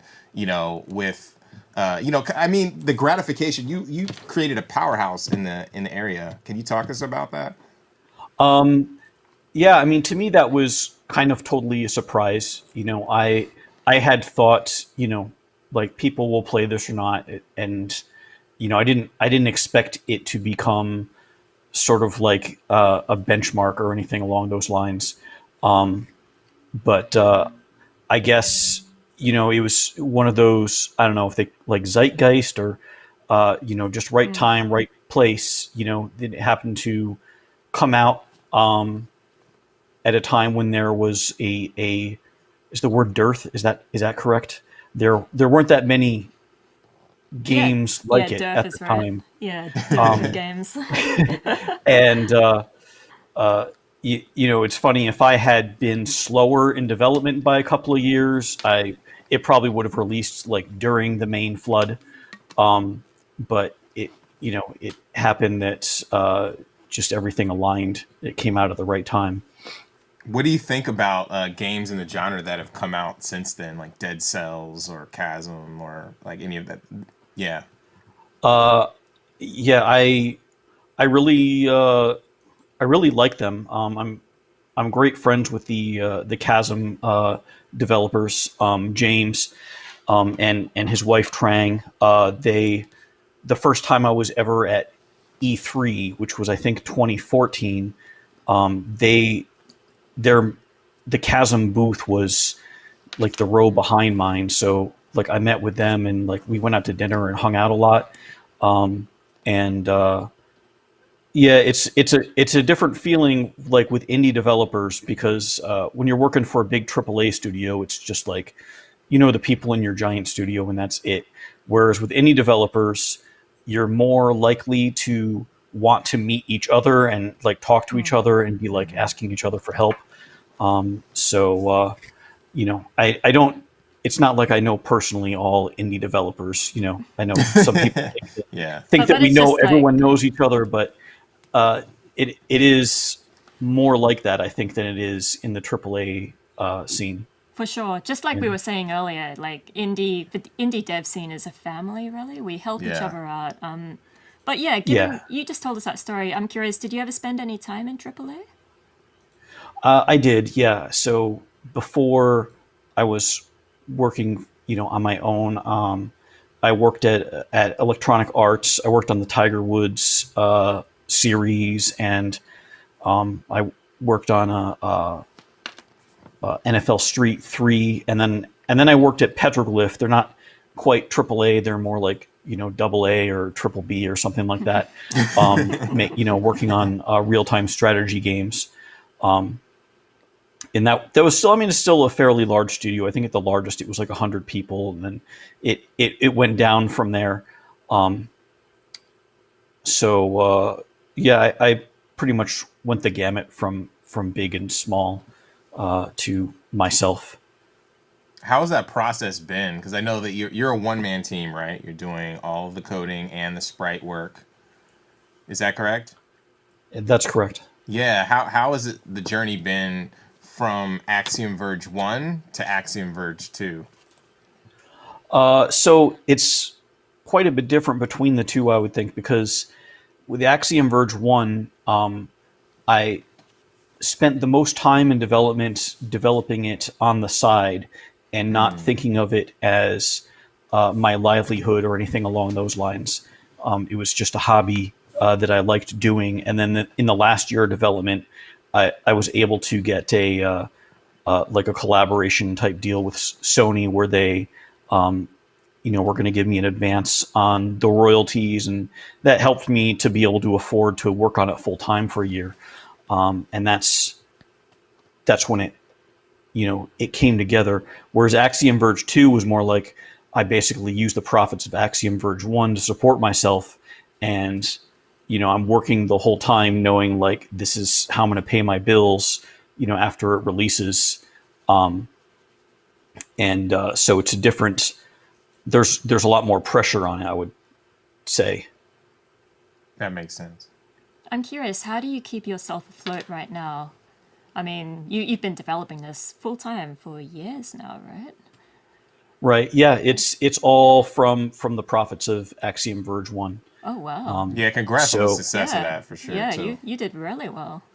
So, shortly after Axiom Verge 1 like released, it was just like a few months later, I started working on Axiom Verge 2. And Dan Edelman, who's my business marketing person, is, in my opinion, he's kind of like a genius at just finding ways to make more money at things. So, it released on, various different platforms, and he came up with the contracts for each of them. And each time it released on a new platform, it was like releasing to a new audience. So it's basically a new launch. So you get, an influx of cash from that.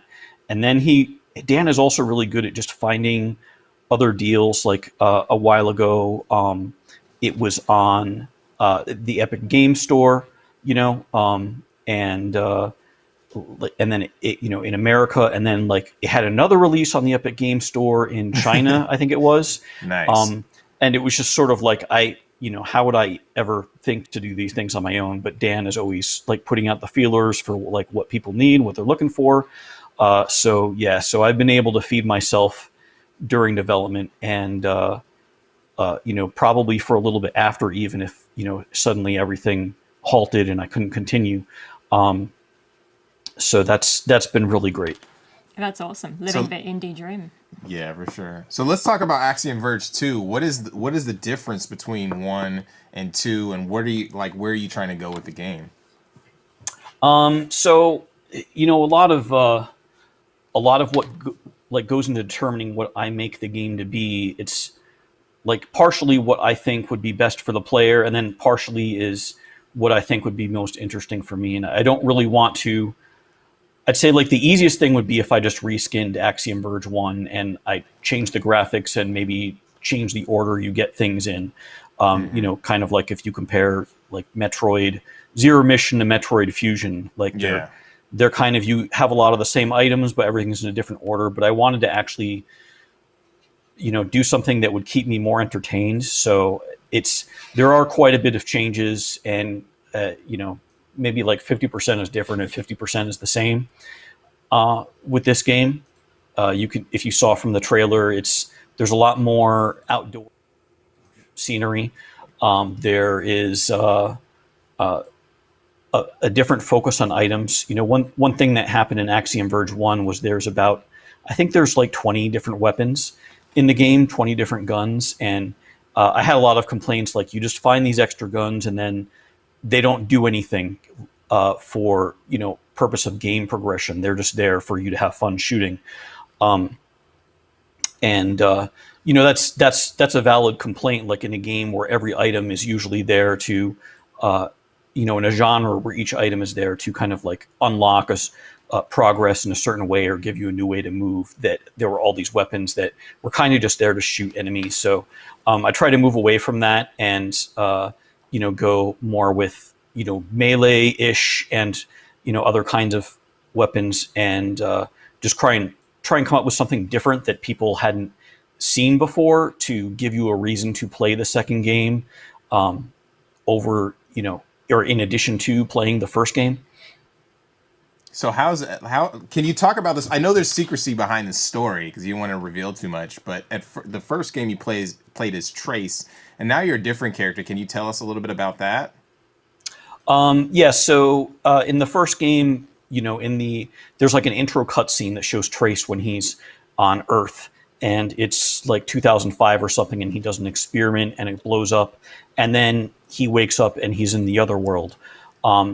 This game kind of it follows a similar pattern.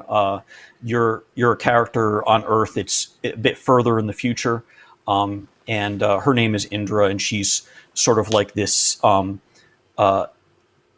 wealthy tech CEO. Has her own helicopter, has owns various companies, and she's exploring this research base in Antarctica when she discovers something is amiss, and then eventually ends up in this other world. The other world looks a lot like Earth, so it might not initially be apparent that she's entered another world, but as you can see from the trailer, it's got a few things, a lot of robots and that sort of thing in it that we don't have here in California or wherever you are. Yeah.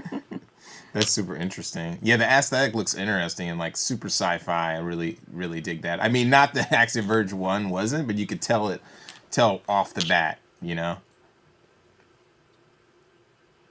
So, you said it got pushed back a little bit. What platforms are you releasing on initially?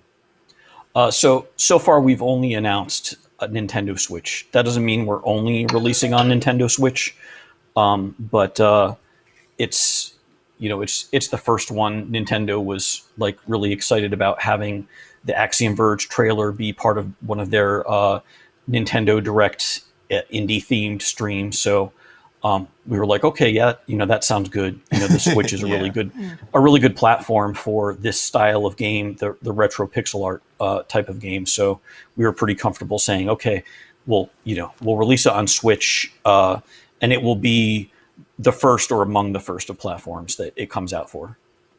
Yeah, it was so exciting. Came out of nowhere. I was like, what? This is, you know what I mean? And I thought you were working on it, but I had no idea. And it was a pleasant surprise to see that you guys were launching on the Switch soon. Yeah, it was pretty hush for the past 5 years. I couldn't talk to anyone about what I was doing all day, but it's out there now, so that's a good feeling. What's it like being an indie on the Switch? It's this. I mean, I think it's the same as being an indie on anything else. Okay.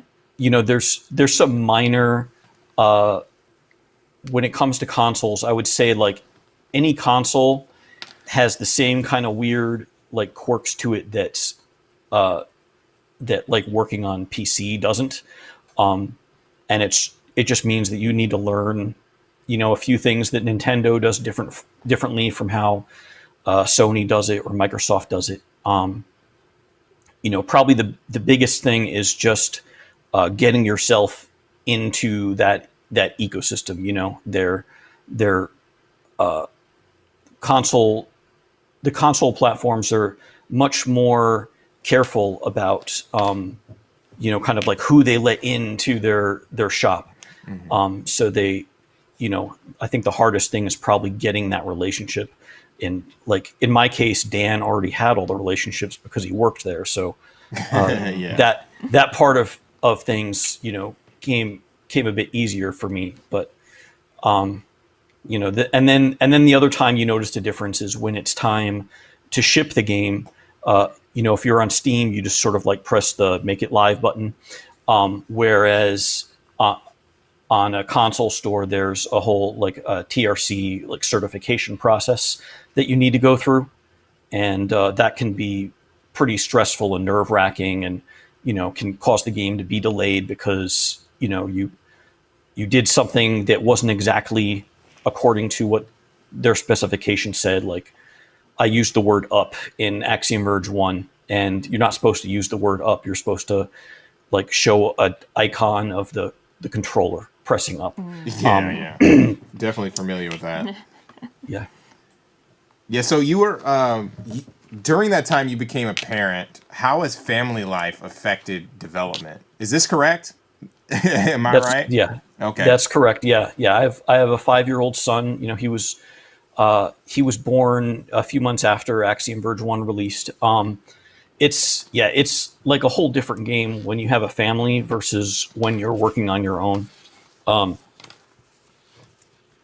can't just like burn the midnight oil like every day, all day, for weeks on end anymore. There's a lot of other responsibilities that you have, and even just the general sense, because I'm an indie and I'm working at home, and I think a lot of people are finding this out now that COVID is around. When you're working at home, and you have a family, like whether no matter how hard you try, you are going to spend part of your workday like going and helping out with the kids, helping out with any kind of emergencies that come up, driving folks around and that kind of thing, that like you would have to find some other way to work around if you were at an office elsewhere.